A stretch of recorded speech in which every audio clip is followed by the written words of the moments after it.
कैसे हैं आप सभी। स्वागत है आप सभी का हमारे चैनल की एक नई वीडियो में। तो आज की इस वीडियो में हम बात करने वाले हैं काउंसलिंग साइकोलॉजी के बारे में। तो आज की वीडियो एनईपी के 6th सेमेस्टर वाले स्टूडेंट्स के लिए काफ़ी ज़्यादा इंपॉर्टेंट होने वाली है। जिन भी स्टूडेंट्स के पास ये सब्जेक्ट हैं, इट डजेंट मैटर कि आप डी यू सोल में हो, एनसी वेब में हो या इग्नू में हो, अगर आपके पास ये सब्जेक्ट है तो आज की वीडियो आपके लिए काफ़ी ज़्यादा इंपॉर्टेंट होने वाली है, क्योंकि इस वीडियो में हम बात करने वाले हैं इस सब्जेक्ट के मोस्ट इंपॉर्टेंट क्वेश्चंस के बारे में, जो कि आपको इस एग्ज़ाम में 100% देखने को मिलेंगे। और जैसा कि आपको पता है कि जैसे हम अपनी वीडियोस में जो भी क्वेश्चन बताते हैं वो एग्ज़ाम के पॉइंट ऑफ व्यू से बहुत ज़्यादा इंपॉर्टेंट होते हैं। और आज की वीडियो आप सभी के लिए इसलिए भी इंपॉर्टेंट होने वाली है क्योंकि ये इंग्लिश के साथ साथ हिंदी में भी है। तो ये हिंदी और इंग्लिश मीडियम दोनों मीडियम्स के स्टूडेंट्स के लिए काफ़ी ज़्यादा इंपॉर्टेंट होगी। तो चलिए शुरू करते हैं। सबसे पहले हम इसका एक बारी सिलेबस देख लेते हैं। तो इस सब्जेक्ट में हमारे पास 3 यूनिट्स हैं, जिसमें पहली यूनिट है इंट्रोडक्शन, सेकंड यूनिट है थेरेपेटिक प्रोसेस यानी कि चिकित्सीय प्रक्रिया, और पहली है परामर्श का परिचय, और यूनिट थर्ड है हमारे पास टेक्निक्स ऑफ काउंसलिंग यानी परामर्श की तकनीकें, यानी जो भी हमारी काउंसलिंग है वो कितने तरीक़ों से होती है, जिसके अंदर हमारे पास टोटल 8 लेसन है इस सब्जेक्ट में। तो आगे बढ़ते हैं। अब इसका एक बारी क्वेश्चन पेपर का पैटर्न डिस्कस कर लेते हैं। तो ये हमारे 3 घंटे का ही होता है पेपर, और इसमें मैक्सिमम मार्क्स हमारे 75 होते हैं। जैसे कि बाकी पेपरों में 90 होते हैं, लेकिन इसमें कितने होते हैं 75। टोटल क्वेश्चन इसमें 10 होते हैं, जिसमें से हमें कितने करने होते हैं 5। यानी कि 5 क्वेश्चन तो 5 ही आएंगे, लेकिन उनमें चॉइस होगी तो इसलिए वो 10 हो जाएंगे टोटल। और सारे जो नंबर हैं, सारे जो क्वेश्चन हैं एक्चुअली वो सेम मार्क्स के होंगे, यानी कि 15-15 नंबर के सारे क्वेश्चन। तो अगर आप डी यू सोल से रिलेटेड सारी इन्फॉर्मेशन, इंपॉर्टेंट इन्फॉर्मेशन जल्द से जल्द अपने पास पाना चाहते हैं तो आप हमारे चैनल को सब्सक्राइब कर लीजिए, और वीडियो को लाइक और शेयर भी ज़रूर करना। तो हमारे यूट्यूब चैनल का लिंक आपको मिल जाएगा, टेलीग्राम चैनल का लिंक मिल जाएगा, व्हाट्सअप चैनल का लिंक मिल जाएगा, और आप हमारी वेबसाइट से सारे सब्जेक्टों के अपने कॉलेज के नोट्स भी डाउनलोड कर सकते हैं, जिसमें आपके इंपॉर्टेंट क्वेश्चन और सभी चैप्टरों की समरी भी मिलेगी। तो इन सभी का लिंक हमारे डिस्क्रिप्शन बॉक्स में आपको मिल जाएगा। तो चलिए अब बढ़ते हैं वीडियो की तरफ। सबसे पहले हमारा है यूनिट 1 इंट्रोडक्शन, जिसमें हम पहला क्वेश्चन देखेंगे क्या, define counselling and delineate it with other related terms like psychotherapy and guidance what are the personality characteristic of an effective counsellor. इस क्वेश्चन को और किस तरीके से पूछा जा सकता है, same, what is the difference between counselling, psychotherapy and guidance, describe personal and professional qualities of a counsellor, या फिर becoming a counsellor is a life long process, discuss the qualities of an effective counsellor.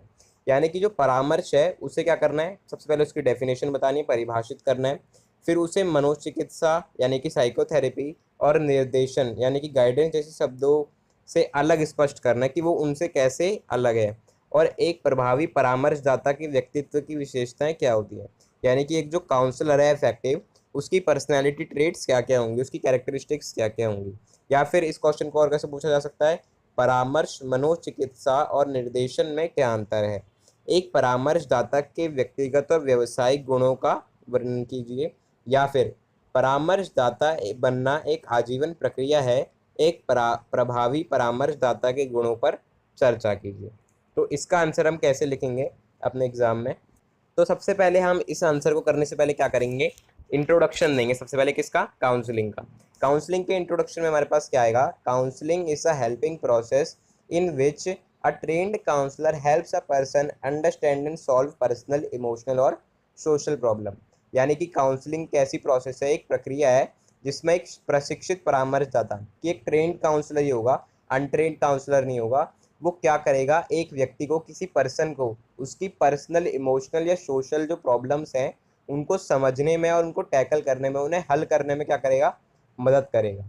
It helps, उसके बाद दूसरा point क्या हो सकता है, it helps individual improve their behaviour, thinking and decision making abilities.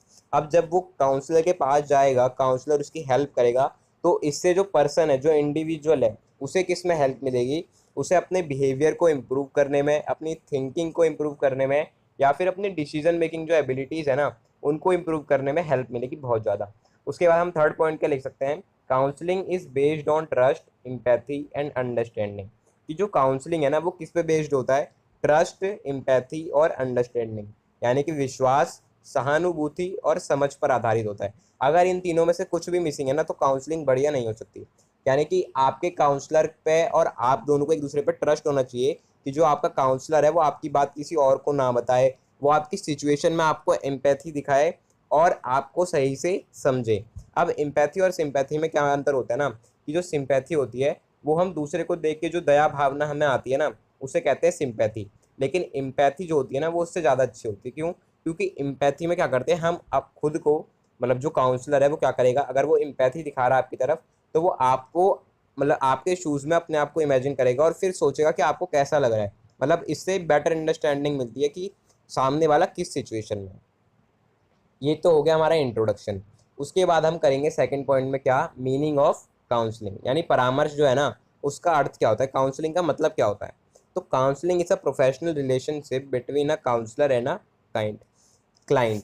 तो काउंसलिंग क्या है, एक प्रोफेशनल रिलेशनशिप है किस किस के बीच में, दो लोगों के बीच में, एक काउंसलर और एक क्लाइंट। परामर्श एक पेशेवर संबंध है जो परामर्शदाता और क्लाइंट के बीच स्थापित होता है। अब इसमें होता क्या है, जो counsellor, the counsellor help the client understand feelings, problem and behaviour in a better way. कि जो परामर्शदाता है ना, जो काउंसलर है, वो क्या करेगा, अपने क्लाइंट को अपनी भावनाएं, समस्याएं और व्यवहार को बेहतर ढंग से समझने में सहायता करेगा कि अगर वो कोई काम कर रहा है तो वो ऐसे क्यों कर रहा है, मतलब ऐसा उसे फील क्यों हो रहा है, ऐसी प्रॉब्लम्स क्यों आ रही है, उन्हें सॉल्व कैसे करा जा सकता है। It supports personal growth and emotional wellbeing. अब ये सारी चीज़ों का फ़ायदा क्या होता है कि अगर आप किसी काउंसलर के पास जा रहे हो, वो आपकी काउंसलिंग कर रहा है, तो उससे आपको फ़ायदा क्या मिलेगा, क्या मिलेगा कि ये जो है ना, वो आपकी पर्सनल ग्रोथ और आपकी इमोशनल वेलबींग को क्या करेगा, सपोर्ट करेगा। यानी कि टोटल क्या होगा, आपका जो लाइफ है, आपकी जो जीवन है, वो और बेटर हो जाएगा। यह व्यक्तिगत विकास और भावनात्मक संतुलन को बढ़ावा देता है, हिंदी में। उसके बाद हम क्या करेंगे, उसके बाद लिखेंगे difference between counselling, psychotherapy and guidance. उसमें पूछा था ना कि काउंसलिंग को साइकोथेरेपी एंड गाइडेंस से अलग क्यों होता है, उसको दिखाओ। तो इसमें देखेंगे हम कि काउंसलिंग, साइकोथेरेपी एंड गाइडेंस में क्या अंतर होता है। अब देखेंगे, सबसे पहले हम क्या करेंगे, काउंसलिंग की बात करेंगे। Counselling deals with normal life problems such as stress, confusion and relationship issues. कि जो काउंसलिंग है ना, वो किससे डील करता है, मोस्टली नॉर्मल लाइफ प्रॉब्लम से, मोस्टली क्या, उन्हीं से डील करता है, नॉर्मल लाइफ प्रॉब्लम से डील करता है। जैसे कि क्या, हमारी जो डेली लाइफ का में स्ट्रेस है, किसी चीज़ को लेके कन्फ्यूजन है, या किसी रिलेशनशिप का जो इशू है, उस पर काउंसलिंग होती है। यानी कि हिंदी में अगर इसे कहेंगे तो परामर्श सामान्य जीवन की समस्याओं जैसे तनाव, भ्रम, संबंधों की समस्याओं से संबंधित होता है। अब it is usually short term and focus on present problem. अब जो काउंसलिंग है ना, वो क्या होता है, शॉर्ट टर्म प्रॉब्लम्स पे होती है, usually mostly short term problems में होती है। और किस पे फोकस करती है, हमारी जो प्रेजेंट में प्रॉब्लम्स चल रही है सिर्फ उन पे फोकस करती है। कैसे लिखेंगे हिंदी में, यह सामान्यतः अल्पकालिक प्रक्रिया होती है, अल्पकालिक मतलब शॉर्ट टाइम, थोड़े टाइम के लिए, और वर्तमान समस्याओं पर ध्यान केंद्रित करती है। अब तीसरा पॉइंट क्या होगा, it helps people adjust better in life. कि ये जो प्रक्रिया है, ये जो काउंसलिंग है, ये क्या करती है, लोगों को अपनी लाइफ में बेटर एडजस्टमेंट की हेल्प करती है। यानी यह लोगों को जीवन में बेहतर समायोजन करने में सहायता करता है। समायोजन मतलब एडजस्ट, मतलब कि जैसी उनकी ज़िंदगी चल रही है, जैसी उनकी लाइफ अभी चल रही है, जो सिनेरियो चल रहा है, उसमें वो कैसे अच्छे से एडजस्ट हो, उसमें हेल्प करता है।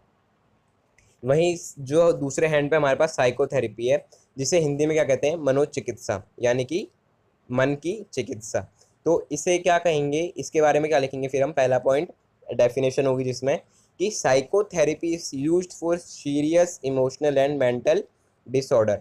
यानी कि जो साइकोथेरेपी है ना, वो किस पे फोकस होती है, सीरियस इमोशनल और मेंटल डिसऑर्डर पे। यानी कि हमारे जो माइंड में कुछ चल रहा है, जैसे इसमें नाम ही इसका क्या है, मनोचिकित्सा, यानी कि मन से रिलेटेड हमारे जो कुछ भी प्रॉब्लम होगी उसका इसमें इलाज होगा। यानी कि इमोशनल प्रॉब्लम हो, मेंटल प्रॉब्लम हो, उसका इलाज होगा। हिंदी में कैसे लिखेंगे, मनोचिकित्सा गंभीर भावनात्मक और मानसिक विकारों के उपचार के लिए उपयोग की जाती है। भावनात्मक मतलब इमोशनल और मानसिक मतलब मेंटल डिसऑर्डर के लिए क्या होती है, यूजफुल होती है। अब इसका टाइम क्या है, it is a long term process that explores unconscious feeling and past experiences. यानी जो साइकोथेरेपी है ना, ये लॉन्ग प्रोसेस है।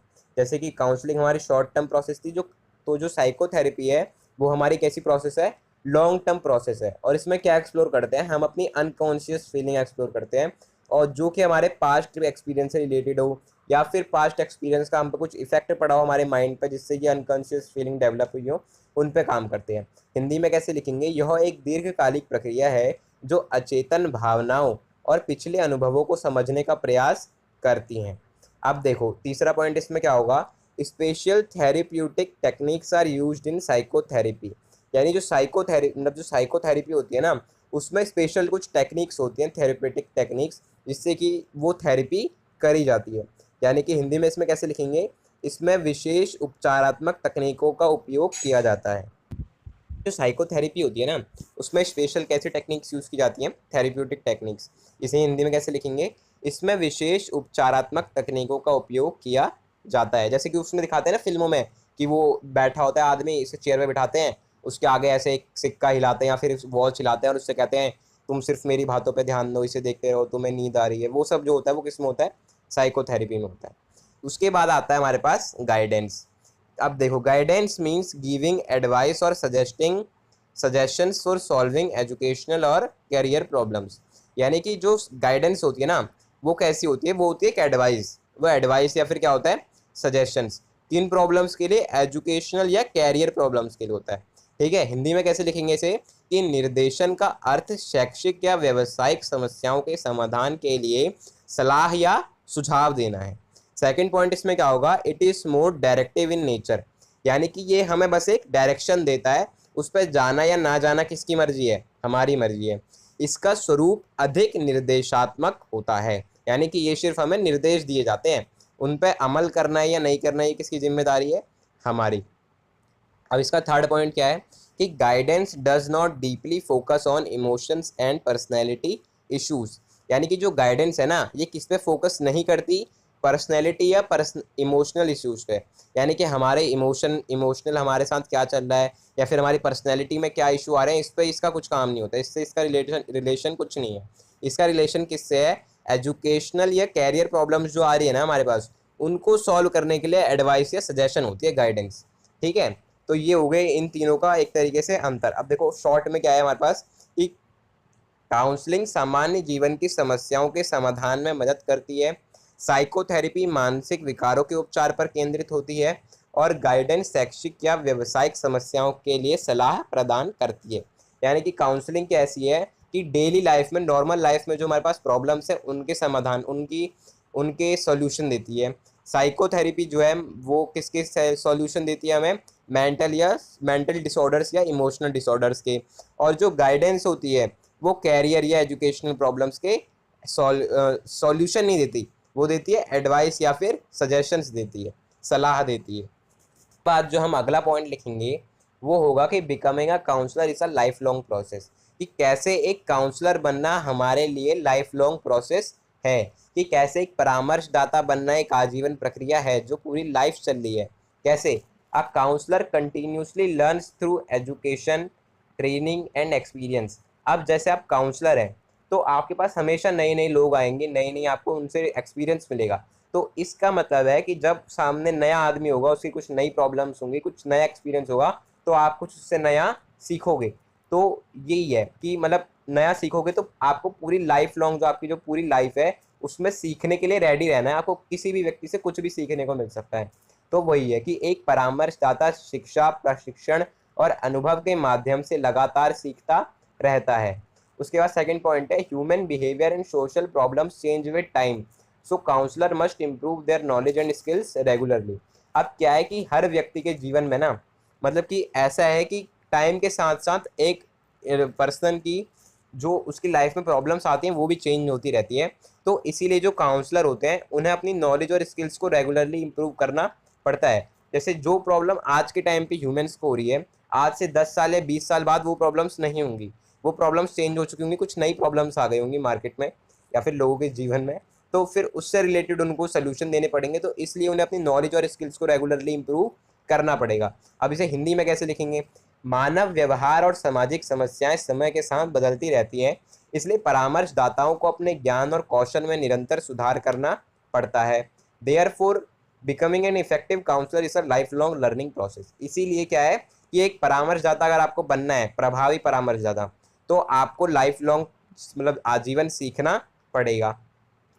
उसके बाद नेक्स्ट पॉइंट क्या है, personal and professional qualities of an effective counsellor, कि अगर आप एक अच्छे काउंसलर बनना चाहते हो तो उसके लिए आपकी पर्सनल या प्रोफेशनल क्वालिटीज क्या होनी चाहिए।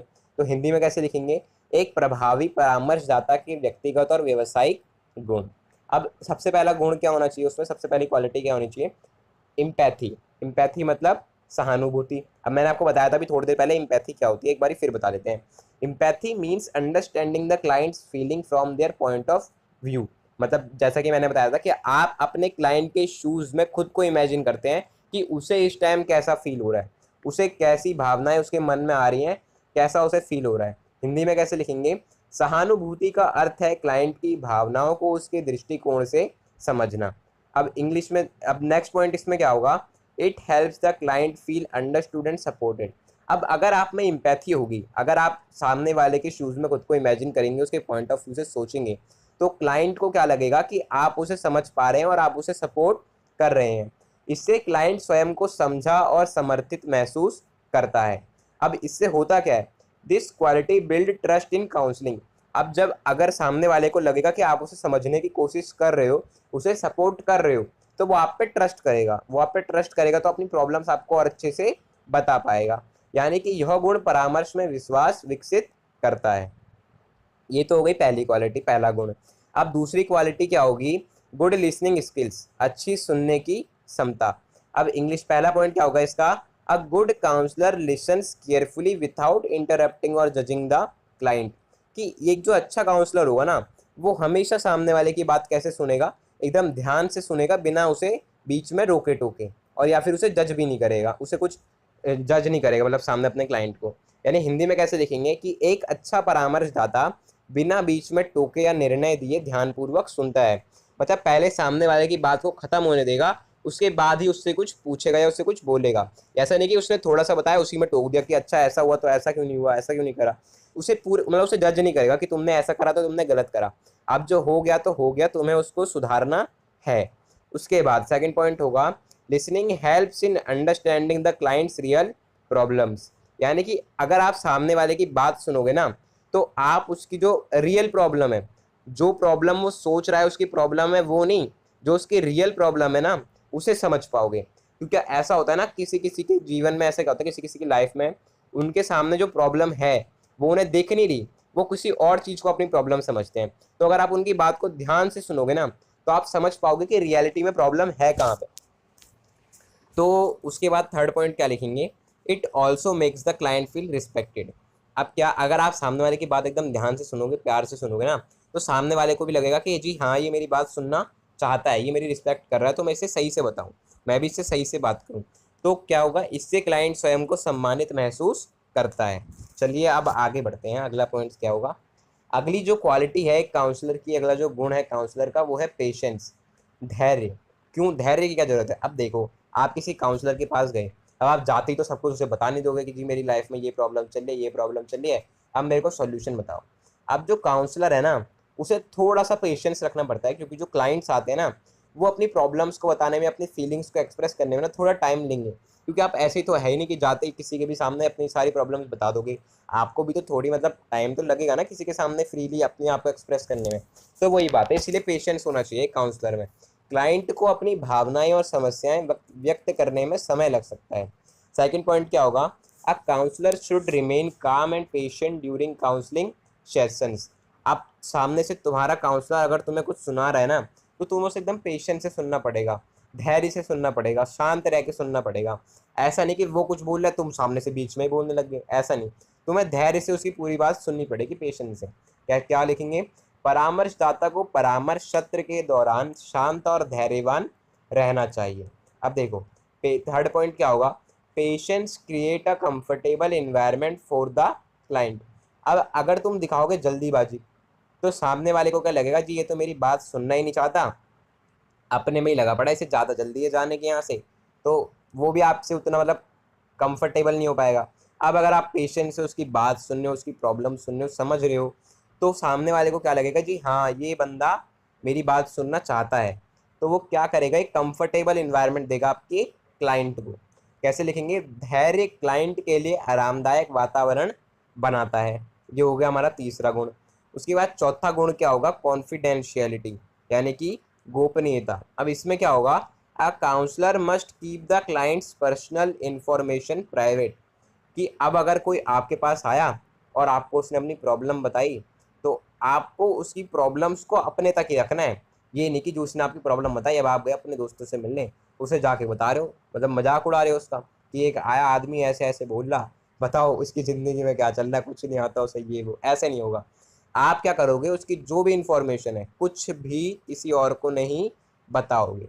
यानी कि परामर्शदाता को क्लाइंट की व्यक्तिगत जानकारी को गोपनीय रखना चाहिए, कि कौन मेरे पास आ रहा है, मुझे क्या बता रहा है, मैं उसे क्या बता रहा हूँ, कुछ नहीं बताना आपको किसी को भी। Confidentiality helps client speak openly without fear. अब अगर आपके सामने क्लाइंट है और उसे पता है कि भाई आप तो हो कॉन्फिडेंशियल एकदम, कि आपको अगर कुछ भी बता दो तो आप किसी दूसरे व्यक्ति को बताओगे ही नहीं, चाहे कुछ हो जाए, तो क्या होगा, वो आपको अपनी प्रॉब्लम एकदम ओपनली बताएगा without any hesitation.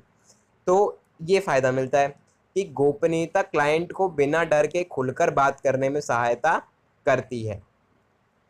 Third point क्या होगा, it is an important ethical responsibility of a counsellor, कि क्या आपकी प्रोफेशनल रिस्पॉन्सिबिलिटी तो है ही ये कि आप सामने वाले की बात किसी को ना बताओ, लेकिन आपकी एथिकल रिस्पॉन्सिबिलिटी भी है कि आपके अंदर एक वैल्यू होनी चाहिए कि अगर कोई आपको अपना दुख बता रहा है, कुछ प्रॉब्लम बता रहा है, तो आप वो जाके ढिंडोरा ना पीटो मार्केट में कि जी इसके साथ तो ऐसा हो रहा है, इसकी ज़िंदगी तो ऐसी चल रही है। अगर आप सबको बता दोगे तो मतलब आप में वो ह्यूमन बीइंग वाली वैल्यू नहीं है, एक वैल्यू होनी चाहिए एथिकल। उसके बाद हमारा अगला गुण, अगली क्वालिटी क्या होनी चाहिए इफेक्टिव काउंसलर की, इमोशनल स्टेबिलिटी, कि आप भावनात्मक रूप से स्थिर होने चाहिए, इमोशनल रूप से स्टेबल होने चाहिए। कि देखो पहला पॉइंट क्या होगा, a counsellor should be emotionally balanced and mature, कि इमोशनली बैलेंस्ड और क्या होना चाहिए, मैच्योर होना चाहिए। मतलब ये नहीं कि अगर कोई आपके पास आपकी अपनी प्रॉब्लम लेके आ रहा है तो आप उसके साथ अपनी प्रॉब्लम शेयर करने लग जाओ, मतलब वो सोचेगा भाई मैं तो अपना दुख बांटने आया था, ये तो मेरे साथ साथ रो रहा है। मतलब कि अगर वो आपको बता रहा है तो इमोशनली स्टेबल होकर उसकी बात सुनो। यानी कि उसने बोला जी मेरी ज़िंदगी में तो ऐसा दुख चल रहा है, अब आप इमोशनली स्टेबल हो ही नहीं, आप अरे तुम्हारी ज़िंदगी में क्या चल रहा है, हमारी ज़िंदगी में तो इससे ही बड़ा दुख चल रहा है, ऐसे नहीं होगा। आपको उसकी बात मतलब इमोशनली स्टेबल होकर सुननी पड़ेगी, बैलेंस होकर, और मैच्योर रहना पड़ेगा थ्रू आउट द सेशन। उसके बाद क्या होगा, सेकंड पॉइंट, मतलब इसको हिंदी में कैसे लिखेंगे, परामर्शदाता को भावनात्मक रूप से संतुलित और परिपक्व होना चाहिए। सेकंड पॉइंट क्या होगा, emotional stability helps in handling stressful situations properly. अब इमोशनल स्टेबिलिटी का एक और फ़ायदा है कि आप ना किसी भी स्ट्रेसफुल सिचुएशंस को एकदम प्रॉपरली हैंडल करोगे। यानी कि अगर आपके सामने कोई बैठा है क्लाइंट और अपनी प्रॉब्लम बताते बताते ब्रेक डाउन हो गया जी उसका, वो रोने लग गया आपके सामने, तो आप उसे कैसे मतलब कि सहानुभूति दोगे, कैसे उसे शांत कराओगे, ये कैसे उस सिचुएशन को हैंडल करोगे कि उसका स्ट्रेस कम हो, वो शांत हो, उसके लिए आपको इमोशनल स्टेबल होना बहुत ज़्यादा ज़रूरी है। कि भावनात्मक स्थिरता तनावपूर्ण परिस्थितियों में सही ढंग से संभलने में मदद करेगी।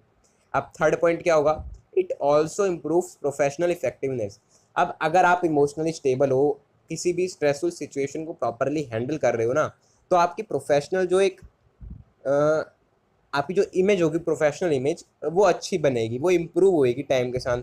आपका एक क्लाइंट आया जी, उसको आपने अच्छे से डील करा, अब वो बंदा तो सही हो गया, अब उसके किसी सर्कल में कोवर्कर या फ्रेंड सर्कल में कोई आदमी है जो ऐसी किसी प्रॉब्लम से गुजर रहा है, तो वो क्या बोलेगा कि ये आदमी है एक काउंसलर, बहुत अच्छा काउंसलर है, आप जाओ इसके पास, मैं भी गया था और बहुत अच्छा है।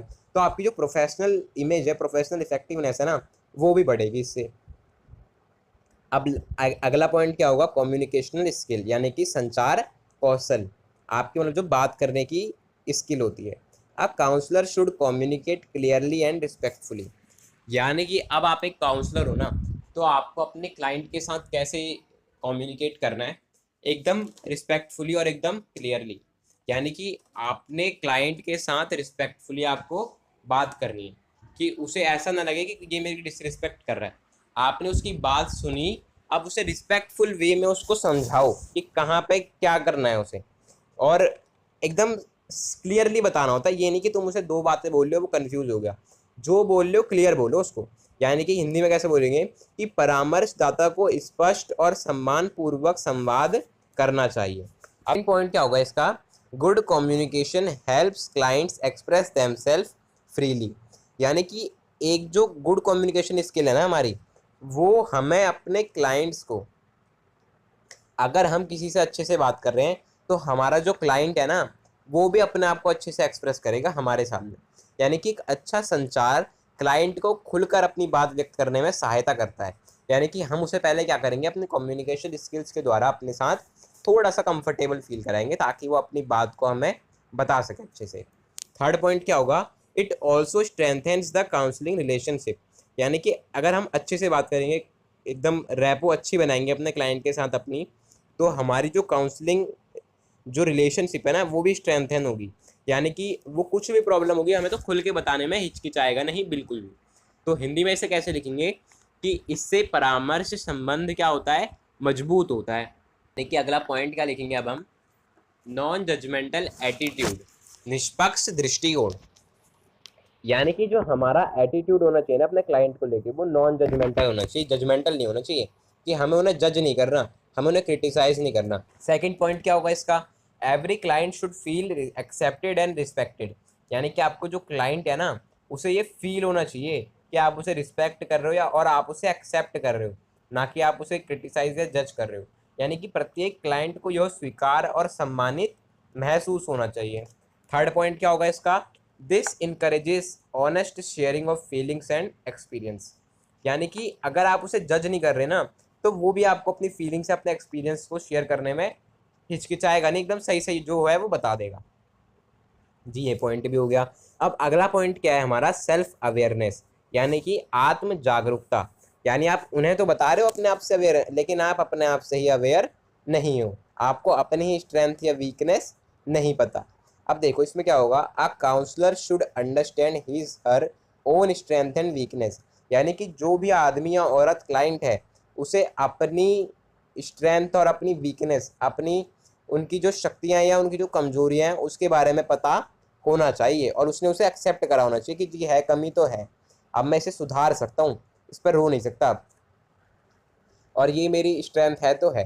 यानी कि एक परामर्शदाता को अपनी शक्तियों और कमजोरियों को समझना चाहिए। Self awareness help avoid personal bias during counselling. अगर आप सेल्फ अवेयर होगे ना, तो आप पर्सनल बायस नहीं दोगे किसी की भी सिचुएशन में। यानी कि आत्म जागरूकता परामर्श के दौरान व्यक्तिगत पक्षपात से बचने में सहायता करती है। It also support professional growth. यानी कि अगर आपको पता है कि जी मेरे में ये कमी है, आपको अपनी वीकनेस पता है, आप उस पर काम करोगे, उसे इम्प्रूव करोगे। अगर आप उसे इम्प्रूव करोगे तो यही जो इम्प्रूवमेंट है ना, ये आपकी प्रोफेशनल ग्रोथ में भी दिखेगी। यानी कि यह व्यावसायिक विकास को भी क्या करता है, बढ़ावा देता है। उसके बाद अगला पॉइंट क्या होगा, प्रोफेशनल नॉलेज। अब इसका पॉइंट क्या होगा, counsellor should have proper training and knowledge of counselling techniques, व्यवसायिक ज्ञान। यानी क्या कि जो भी काउंसलर है उसे काउंसलिंग की सही टेक्निक, सही ट्रेनिंग और सही नॉलेज होनी चाहिए। ये नहीं कि बिना ट्रेनिंग के, बिना नॉलेज के, बिना काउंसलिंग टेक्निक्स के आप आ गए और काउंसलर बन गए, ऐसा नहीं चलेगा। यानी कि परामर्शदाता के पास उचित प्रशिक्षण और परामर्श तकनीकों का क्या होना चाहिए, ज्ञान होना चाहिए। सेकंड पॉइंट क्या हो सकता है इसमें, professional skills help in understanding client behaviour better. यानी कि एक व्यावसायिक कौशल क्लाइंट के व्यवहार को बेहतर ढंग से समझने में क्या करता है, सहायता करता है। यानी कि अगर आपके पास प्रोफेशनल स्किल्स होंगी ना, तो आप अपने क्लाइंट के बिहेवियर को बेटर समझ पाओगे। यानी ऐसी चीज़ें जो वो बोल नहीं रहा, लेकिन उसके एक्शन से आप समझ जाओगे कि इसकी ज़िंदगी में ऐसा ऐसा चल रहा है, इसकी सिचुएशन ऐसी ऐसी है। अब अगला पॉइंट क्या होगा, continuous learning improves counselling effectiveness. यानी कि अगर आप कंटिन्यूस लर्न कर रहे हो ना अपने काउंसलिंग के बारे में, तो आपकी जो काउंसलिंग की जो टेक्निक्स हैं या जो इफेक्टिवनेस है ना, वो भी इम्प्रूव होगी। कैसे, क्योंकि आप नई नई टेक्निक्स के बारे में जानोगे, उन्हें यूज़ करोगे, तो आपकी काउंसलिंग जो है वो अपने आप इम्प्रूव हो जाएगी। हिंदी में कैसे लिखेंगे कि निरंतर सीखना परामर्श की प्रभावशीलता को बढ़ाता है। अगला पॉइंट होगा एथिकल बिहेवियर, यानी कि आपका नैतिक व्यवहार। तो नैतिक व्यवहार क्या होगा कि आपका a counsellor must follow ethical principles like honesty, respect and confidentiality.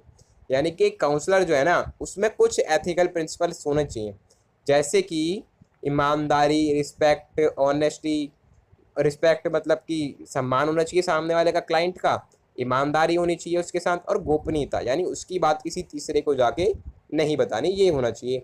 Hindi में कैसे लिखेंगे? परामर्शदाता को ईमानदारी, सम्मान और गोपनीयता जैसे नैतिक सिद्धांतों का पालन तो करना ही चाहिए। अगला पॉइंट क्या होगा? Ethical behaviour protects the right of clients, यानी कि नैतिक व्यवहार क्लाइंट के अधिकारों की रक्षा करते हैं। कैसे कि जो अगर तुम्हारे पास नैतिकता है, तुम अंदर से नैतिक हो, मतलब कि एथिकल हो, तो तुम कभी भी उसकी बात किसी और को जाके नहीं बताओगे। ऐसा नहीं कि किसी ने सामने से आके बोला मैं तुम्हें इतने इतने पैसे दूंगा, ये बंदा तुम्हें आके क्या बता रहा है, तुम मेरे को बता दो। अगर आप नैतिक होगे तो आप वो बात नहीं बताओगे, लेकिन अगर आप नैतिक नहीं होगे तो आप वहाँ पे वो कॉन्फिडेंशियलिटी तोड़ दोगे। थर्ड पॉइंट क्या होगा? It also maintains professionalism in counselling practice, यानी कि इससे परामर्श प्रक्रिया में व्यावसायिकता बनी रहती है। अगर आप एथिकल बिहेवियर शो करोगे ना, तो आपकी जो प्रोफेशनलिज्म है वो मेंटेन रहेगी काउंसलिंग प्रैक्टिस में। उसके बाद क्या होगा? आगे बढ़ते हैं। कंक्लूजन। अब इतना सब कुछ हमने अपने आंसर में लिख दिया, उसके बाद हम क्या लिखेंगे? कंक्लूजन लिखेंगे। कंक्लूजन में सबसे पहले क्या लिखेंगे? Counselling is an important helping process that support people in dealing with emotional, personal and social problems, यानी कि परामर्श कैसी एक प्रोसेस है, एक सहायक प्रक्रिया है, हेल्पिंग प्रोसेस है, जो किस चीज़ में सपोर्ट करती है लोगों को? ये डीलिंग मतलब कि किससे निपटने में सहायता करती है? Emotional, personal and social problem, यानी कि इमोशनल भावनात्मक, पर्सनल व्यक्तिगत, और सोशल मतलब कि सामाजिक समस्याओं से। सेकेंड पॉइंट क्या लिखेंगे? An effective counsellor needs empathy, patience, communication skills and professional knowledge, यानी उसके गुण क्या क्या होने चाहिए? क्या क्या होने चाहिए? एम्पैथी, पेशेंस, कम्युनिकेशनल स्किल और प्रोफेशनल नॉलेज। हिंदी में एक प्रभावी परामर्शदाता में सहानुभूति, धैर्य, संचार कौशल और व्यावसायिक ज्ञान होना चाहिए। थर्ड पॉइंट क्या होगा? Since learning never stop, becoming a good counsellor is truly a life long process, कि क्योंकि ये एक ऐसा हमारा प्रोफेशन है जिसमें लर्निंग कभी नहीं रुकती, इसलिए एक अच्छा काउंसलर बनना एक लाइफ लॉन्ग प्रोसेस है। हिंदी में, क्योंकि सीखने की प्रक्रिया कभी समाप्त नहीं होती, इसलिए एक अच्छा परामर्शदाता बनना वास्तव में आजीवन प्रक्रिया होती है। तो नोट्स को डाउनलोड करने के लिए आपको हमारी किसी भी वीडियो को ओपन करना है, देन आपको जाना है डिस्क्रिप्शन बॉक्स में। जैसे आप डिस्क्रिप्शन बॉक्स में जाओगे तो यहाँ पर हमने आपको प्रोवाइड किया है हमारे वेबसाइट का लिंक। जैसे आप इस लिंक पर क्लिक करते हो, देन आपके सामने हमारी वेबसाइट ओपन हो जाएगी, जो कि कुछ इस तरीके की दिखती है। इसके बाद आपको क्या करना है? नीचे स्क्रॉल डाउन करना है, और यहाँ पर आपको क्लास 12 से लेकर ग्रेजुएशन तक और यहाँ तक कि डीएलएड के भी नोट्स मिलते हैं। तो आपको DUSL के नोट्स अगर डाउनलोड करने हैं तो सिंपली आपको यहाँ पर DUSL के जो नोट्स है इसके लिंक पर क्लिक करना है। जैसे आप लिंक पर क्लिक करते हो, उसके बाद आपको यहाँ पर सेलेक्ट करना है आपका सेमेस्टर कौन सा है। लेट्स सपोज हम 4th सेमेस्टर के स्टूडेंट हैं, तो हम 4th सेमेस्टर पर क्लिक करेंगे। हमको 4th सेमेस्टर के नोट्स चाहिए। तो जैसे आप 4th सेमेस्टर पर क्लिक करते हो, इसके बाद यहाँ पर आप देख सकते हो जितने भी सब्जेक्ट अवेलेबल है, यहाँ पर आप उनके नोट्स डाउनलोड कर सकते हो। अगर आपको हिंदी मीडियम के नोट्स चाहिए तो आप हिंदी मीडियम नोट्स पर क्लिक करोगे। अगर आपको इंग्लिश मीडियम के चाहिए देन आप इंग्लिश मीडियम नोट्स पर क्लिक करोगे। लेट्स सपोज हम डाउनलोड करने वाले हैं पब्लिक इंस्टीट्यूशन इन इंडिया इसके नोट्स को, और ये हमें चाहिए हिंदी मीडियम में, तो हम यहाँ पर हिंदी मीडियम पर क्लिक करेंगे।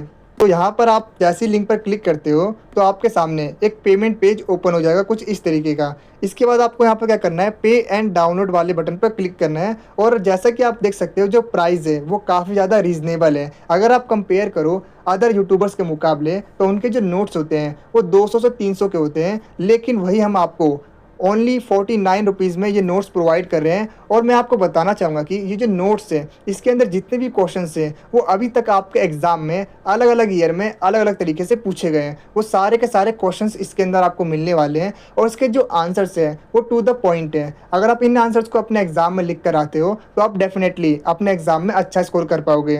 और उसके साथ ही मैं आपको बताना चाहूँगा कि काफ़ी सारे स्टूडेंट्स हमें ये कमेंट करते हैं कि आप नोट्स को फ्री कर दीजिए। तो मैं आपको बताना चाहूँगा कि हम खुद भी चाहते हैं कि हम आपको नोट्स फ्री में प्रोवाइड करें, लेकिन अभी हमारा जो चैनल है वो उतना बड़ा नहीं है अदर्स यूट्यूबर्स के मुकाबले। अगर आप उनके कंपैरिजन करोगे तो उनके जो सब्सक्राइबर्स होते हैं वो 1,00,000-2,00,000 सब्सक्राइबर्स होते हैं, और उनके जो व्यूज़ आते हैं वो 50,000 लाख व्यूज़ आते हैं। और मैं आपसे वादा करता हूँ अगर हमारे सब्सक्राइबर्स होते हैं वो 1 से 2 लाख भी पहुँचते हैं और हमारे वीडियो पर 50,000 30,000 भी व्यू आते हैं, तो हम आपके लिए नोट्स को फ्री कर देंगे। तो मैं आपसे यही रिक्वेस्ट करूंगा कि आप वीडियो को लाइक और ज़्यादा से ज़्यादा शेयर कीजिए, क्योंकि जैसा कि आपको पता ही है, नॉलेज बांटने से बढ़ती है और आपका ये सपोर्ट ही हमारी ताकत है। और 49 रुपीज़ बहुत ही अफोर्डेबल प्राइस है और आप इजीली इसे परचेज़ कर सकते हो, इतना महंगा नहीं है। और आप खुद सोचिए, आप किसी सेमेस्टर में अच्छे मार्क्स चाहते हो, वो भी 49 रुपीज़ में, क्योंकि काफ़ी सारे ऐसे स्टूडेंट्स होते हैं जो कि पैसे बचाने के चक्कर में सेमेस्टर रिपीट कर देते हैं। और मैं आपसे यही रिक्वेस्ट करूँगा और मैं यही प्रे करूँगा कि आपके जो सेमेस्टर है उसमें अच्छे मार्क्स आएँ। तो आप हमारी पीडीएफ को परचेज़ कर सकते हो, वो भी 49 रुपीज़ में, बहुत ही रीज़नेबल प्राइस है, मैं सच में बता रहा हूँ। तो कुछ इस तरीके से आप हमारे नोट्स को ईज़िली डाउनलोड कर सकते हो।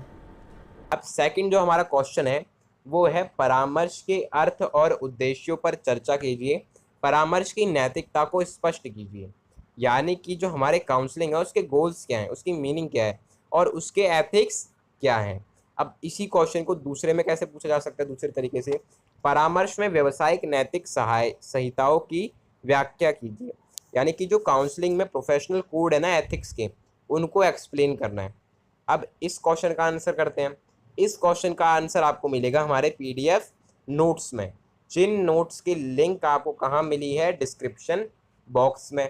तो अगर आप अभी तक वीडियो को देख रहे हैं और वीडियो आपको अच्छी लग रही है तो वीडियो को प्लीज़ लाइक कर दीजिए। लाइक नहीं आते तो आप लोग हमारी वीडियो को देख रहे हो तो लाइक भी कर दीजिए, चैनल को सब्सक्राइब भी कर दीजिए, वीडियो को अपने फ्रेंड्स को जिनके पास सेम सब्जेक्ट है उन्हें शेयर भी कर दीजिए। अब उसके बाद जो अगला क्वेश्चन है वो क्या है, प्रारंभिक साक्षात्कार यानी कि इनिशियल इंटरव्यू के विभिन्न प्रकारों को विस्तार से समझाइए। यानी कि explain in detail different types of initial interview, यानी कि जो इनिशियल इंटरव्यू होते हैं उसके डिफरेंट टाइप्स क्या होते हैं उन्हें समझाइए। या फिर प्रारंभिक साक्षात्कार पर संक्षिप्त टिप्पणी कीजिए, right short notes on initial interviews. अब इसका आंसर हम कैसे करेंगे, इसका आंसर करेंगे कैसे, सबसे पहले इंट्रोडक्शन, वही जो हर क्वेश्चन में होता है, और मीनिंग किसकी, इनिशियल इंटरव्यू की, प्रारंभिक साक्षात्कार की। अब इंट्रोडक्शन में हम क्या लिखेंगे, an initial interview is the first meeting between the counsellor and the client. अब जो काउंसलर है और जो क्लाइंट है उनकी जो सबसे पहला इंटरव्यू होगा, सबसे पहली जो मीटिंग होगी उसे क्या कहेंगे हम, इनिशियल इंटरव्यू। हिंदी में प्रारंभिक साक्षात्कार परामर्शदाता और क्लाइंट के बीच पहली मुलाकात होती है। अगला point, it is an important step in the counselling process because it helps the counsellor understand the client's problem feelings and background. तो ये इंपॉर्टेंट कैसा है, क्योंकि ये पहली मीटिंग होती है इनकी, तो इसी मीटिंग में काउंसलर को समझना होता है, काउंसलर को ये देखना होता है कि जो काउंसलर है और जो क्लाइंट है उसकी प्रॉब्लम्स क्या है, उसकी फीलिंग्स क्या है और उसका बैकग्राउंड क्या है, ये समझना होता है। हिंदी में यह परामर्श प्रक्रिया का एक महत्वपूर्ण चरण है क्योंकि इससे परामर्शदाता क्लाइंट की समस्याओं, भावनाओं और पृष्ठभूमि को समझ पाता है। अगला पॉइंट क्या होगा, the initial interview also helps in building trust and a good counselling relationship. कि जो इनिशियल इंटरव्यू है ना, ये भी हेल्प करता है किसमें, ट्रस्ट बिल्ड करने में और गुड काउंसलिंग रिलेशनशिप बिल्ड करने में। जैसे कि कहते हैं first impression is the last impression. अगर आप पहली ही मीटिंग में क्लाइंट को मतलब एकदम जज कर दिया और भाई ये क्या कर दिया तूने, ऐसा नहीं है, ऐसा करना चाहिए था, ये सब बोल दिया, क्लाइंट की रिस्पेक्ट नहीं करी, उसको एथिकल कुछ आप में दिखा नहीं, आप में प्रोफेशनलिज्म नहीं दिखा, तो उस पर आपका उस पर एक बैड इंप्रेशन पड़ेगा और वो अगली बार आपसे मिलने नहीं आएगा। तो हिंदी में कैसे लिखेंगे, प्रारंभिक साक्षात्कार विश्वास और अच्छे परामर्श संबंध के लिए निर्माण में भी सहायता करता है। अब इसकी मीनिंग कैसे करेंगे, मीनिंग ऑफ इनिशियल इंटरव्यू, पहला पॉइंट क्या होगा, the initial interview is the first formal interaction between the counsellor and client. वही जो इंट्रोडक्शन में लिखा था कि जो इनिशियल इंटरव्यू होता है वो फर्स्ट फॉर्मल इंटरेक्शन होता है किसके बीच में, काउंसलर और क्लाइंट के बीच में। यानी प्रारंभिक साक्षात्कार परामर्शदाता और क्लाइंट के बीच पहली औपचारिक बातचीत होती है। सेकेंड पॉइंट क्या होगा, in this meeting the counsellor collect important information about the client's personal emotional and social problems. यानी कि इसमें जो काउंसलर है ना वो क्लाइंट से एक वो लेगा इंटरव्यू टाइप कि आपकी क्या प्रॉब्लम्स हैं, पर्सनल प्रॉब्लम है, इमोशनल प्रॉब्लम है या सोशल प्रॉब्लम्स है, इन सब के बारे में जानेगा। तो हिंदी में कैसे लिखेंगे, इस मुलाकात में परामर्शदाता क्लाइंट की व्यक्तिगत भावनात्मक और सामाजिक समस्याओं से संबंधित महत्वपूर्ण जानकारी एकत्र करता है। इंग्लिश में अगला point, it also helps the client feel comfortable and understood. यानी कि अगर आप पहले ही मीटिंग में, पहले ही इंटरव्यू में आप क्लाइंट को कंफर्टेबल और अंडरस्टूड फील कराओगे ना, तो क्लाइंट आगे की मीटिंग्स में और अच्छे से आपको अपनी प्रॉब्लम बता पाएगा। यानी कि यह क्लाइंट को सहज और समझा हुआ महसूस कराने में भी सहायता करता है। आगे बढ़ते हैं। अब जैसा कि क्वेश्चन में पूछा था कि इनिशियल इंटरव्यू यानी कि प्रारंभिक साक्षात्कार के टाइप्स प्रकार क्या होते हैं। सबसे पहला टाइप होता है स्ट्रक्चर्ड इंटरव्यू, यानी कि एक संरचित साक्षात्कार। इसमें क्या होता है, in a structured interview the counsellor ask fixed and pre planned questions. यानी कि इसमें क्या होगा, जो काउंसलर है ना वो फिक्स्ड इतने ही क्वेश्चन पूछेगा जो कि उसने पहले से प्रिपेयर करे होते हैं। यानी कि संरचित साक्षात्कार में परामर्शदाता पहले से तय और निश्चित प्रश्न पूछता है। सेकंड पॉइंट क्या होगा, all clients are asked similar question in the same order.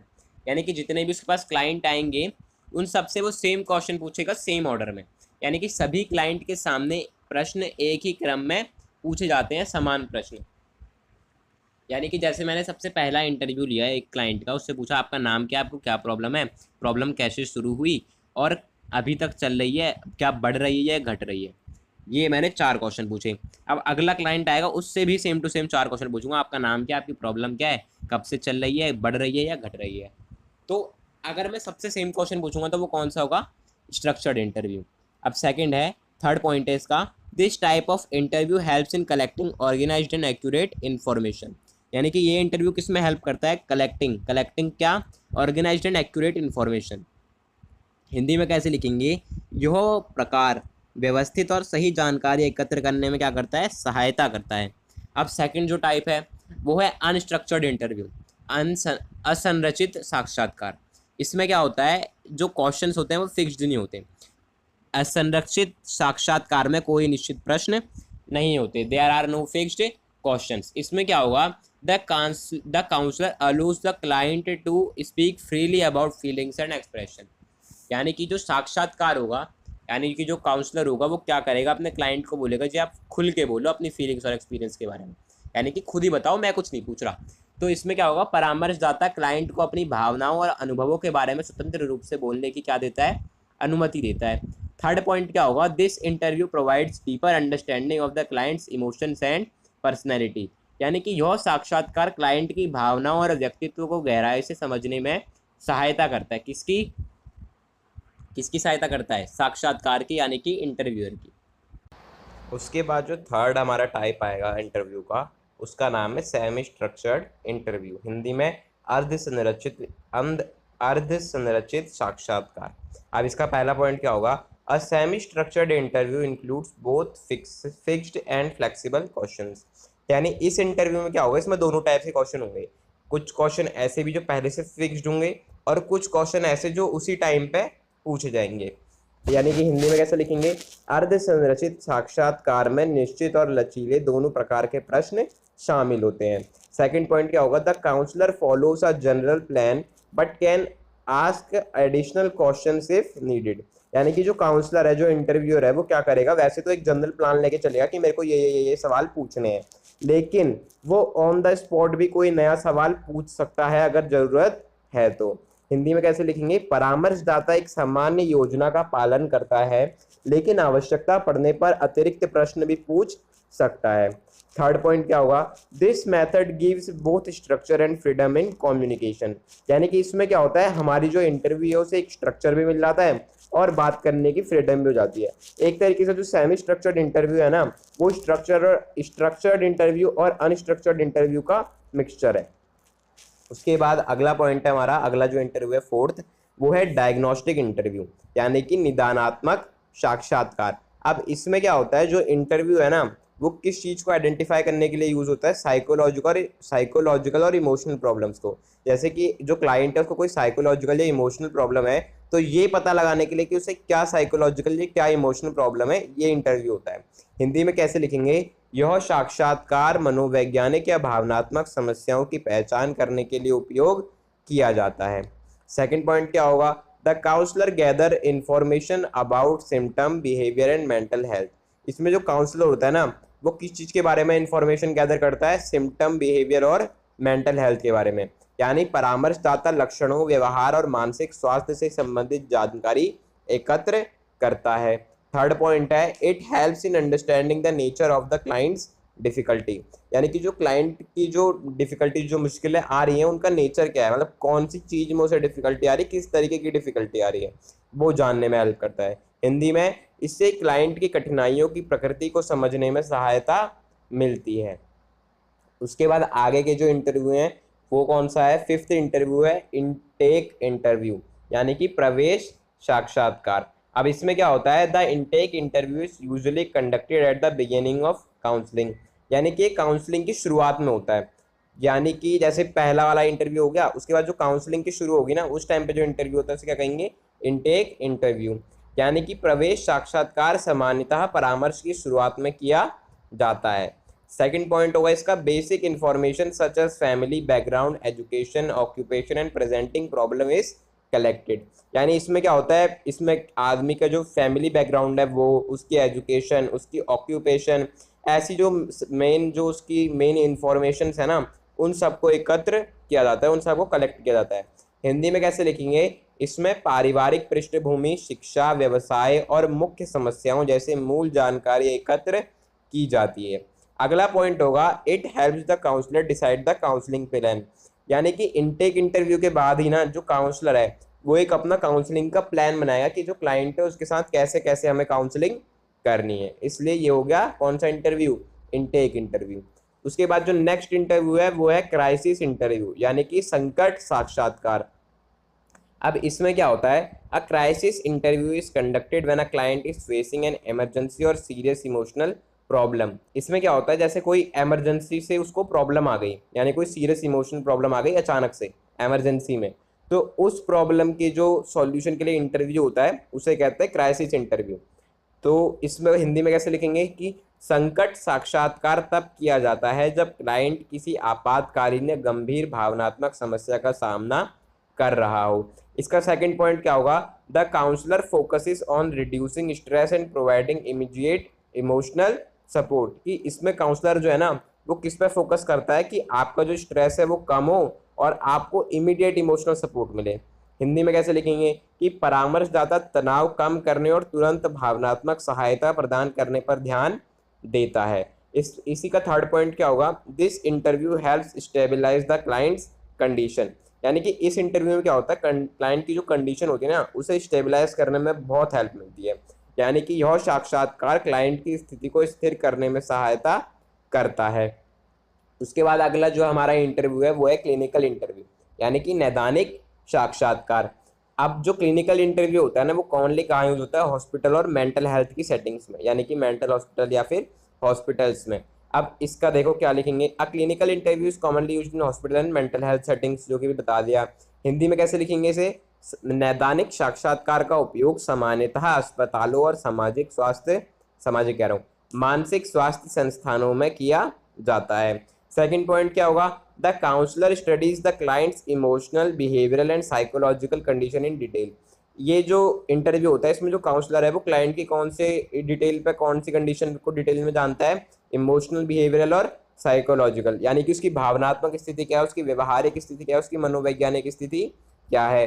Hindi में कैसे लिखेंगे, परामर्शदाता क्लाइंट की भावनात्मक, व्यवहारिक और मनोवैज्ञानिक स्थिति का विस्तार से अध्ययन करता है। इसी का थर्ड पॉइंट क्या होगा, it helps in diagnosis and treatment in planning, यानी कि ये आदमी को डायग्नोस करने में, यानी उसका इलाज करने में हेल्पफुल है, उसकी ट्रीटमेंट की प्लानिंग करने में हेल्पफुल है। हिंदी में कैसे लिखेंगे, इससे निदान और उपचार योजना बनाने में सहायता मिलती है। जैसे कि निदान से नैदानिक, मतलब जो हमें इसका निदान करना है उसमें हेल्प करने के लिए कौन सा इंटरव्यू हेल्पफुल होता है, नैदानिक साक्षात्कार। अगला जो इंटरव्यू है वो है डायरेक्टिव इंटरव्यू, यानी कि निर्देशात्मक साक्षात्कार। अब इसमें क्या होता है, जो इंटरव्यूअर है, जो काउंसलर है, उसका एक एक्टिव रोल होता है और वही अपनी और क्लाइंट की जो कन्वर्सेशन है उसे गाइड करता है कि वो किस दिशा में जाएगी।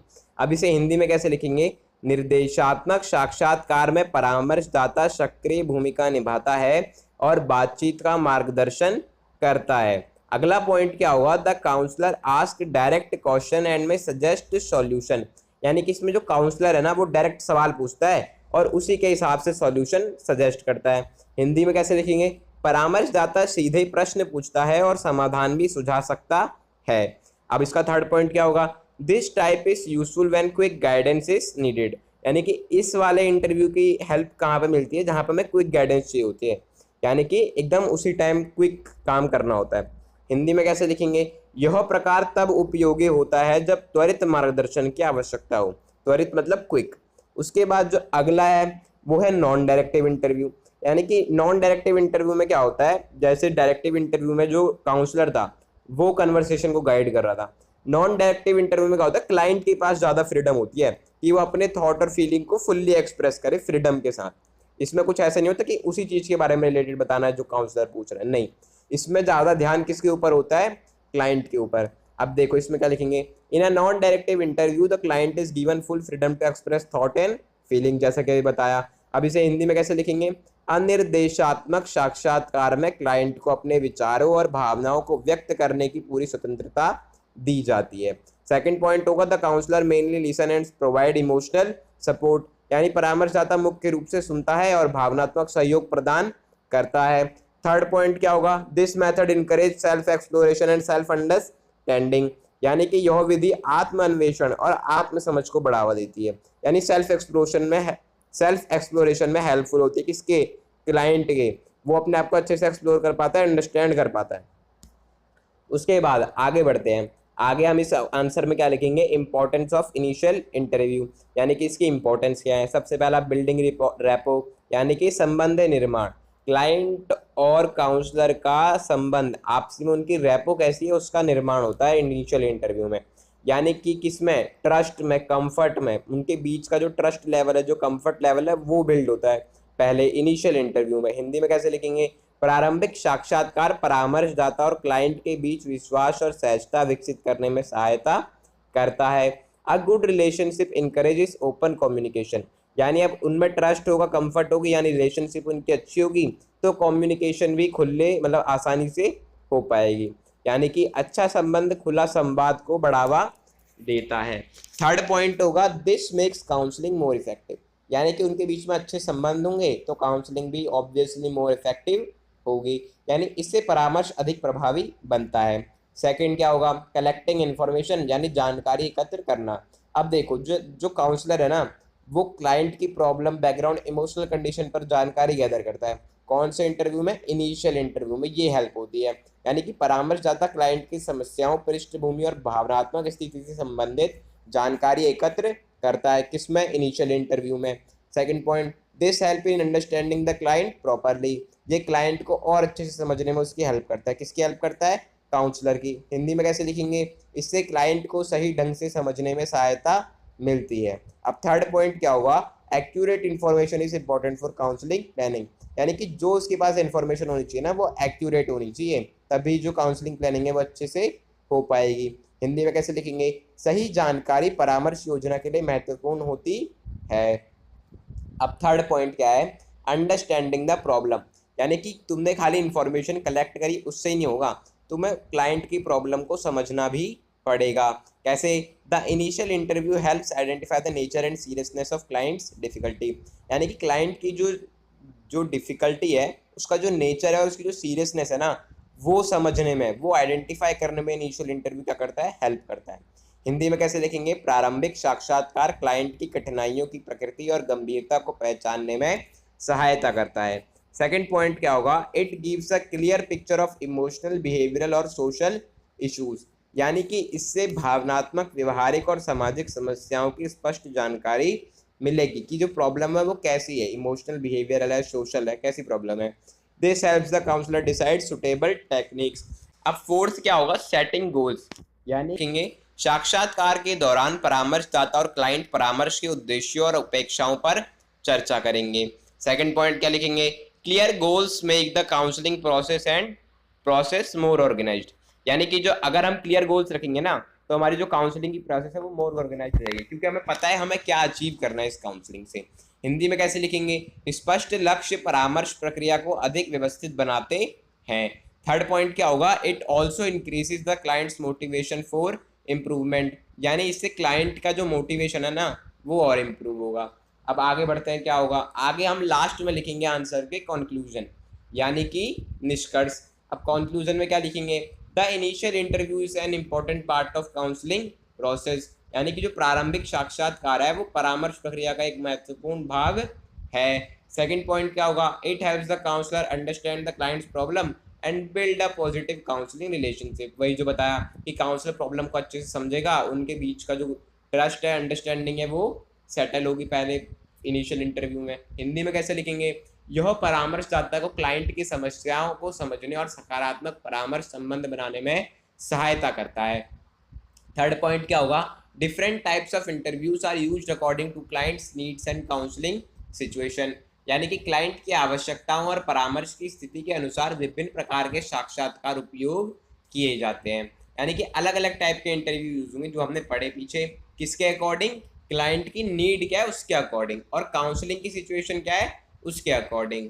अब आगे बढ़ते हैं। तो वीडियो में आगे बढ़ने से पहले मैं आपसे एक रिक्वेस्ट करना चाहूँगा कि जैसे आपके एग्ज़ाम खत्म होते हैं उसके बाद आप इस वीडियो पर दोबारा आया कीजिए और अपना फीडबैक ज़रूर शेयर कीजिएगा कि आपको हमारी इस एनिमेशन वीडियो से कितनी हेल्प मिली और हमारे बताए गए क्वेश्चंस में थे कितने क्वेश्चन आपको आपके एग्ज़ाम में एग्जैक्टली देखने को मिले।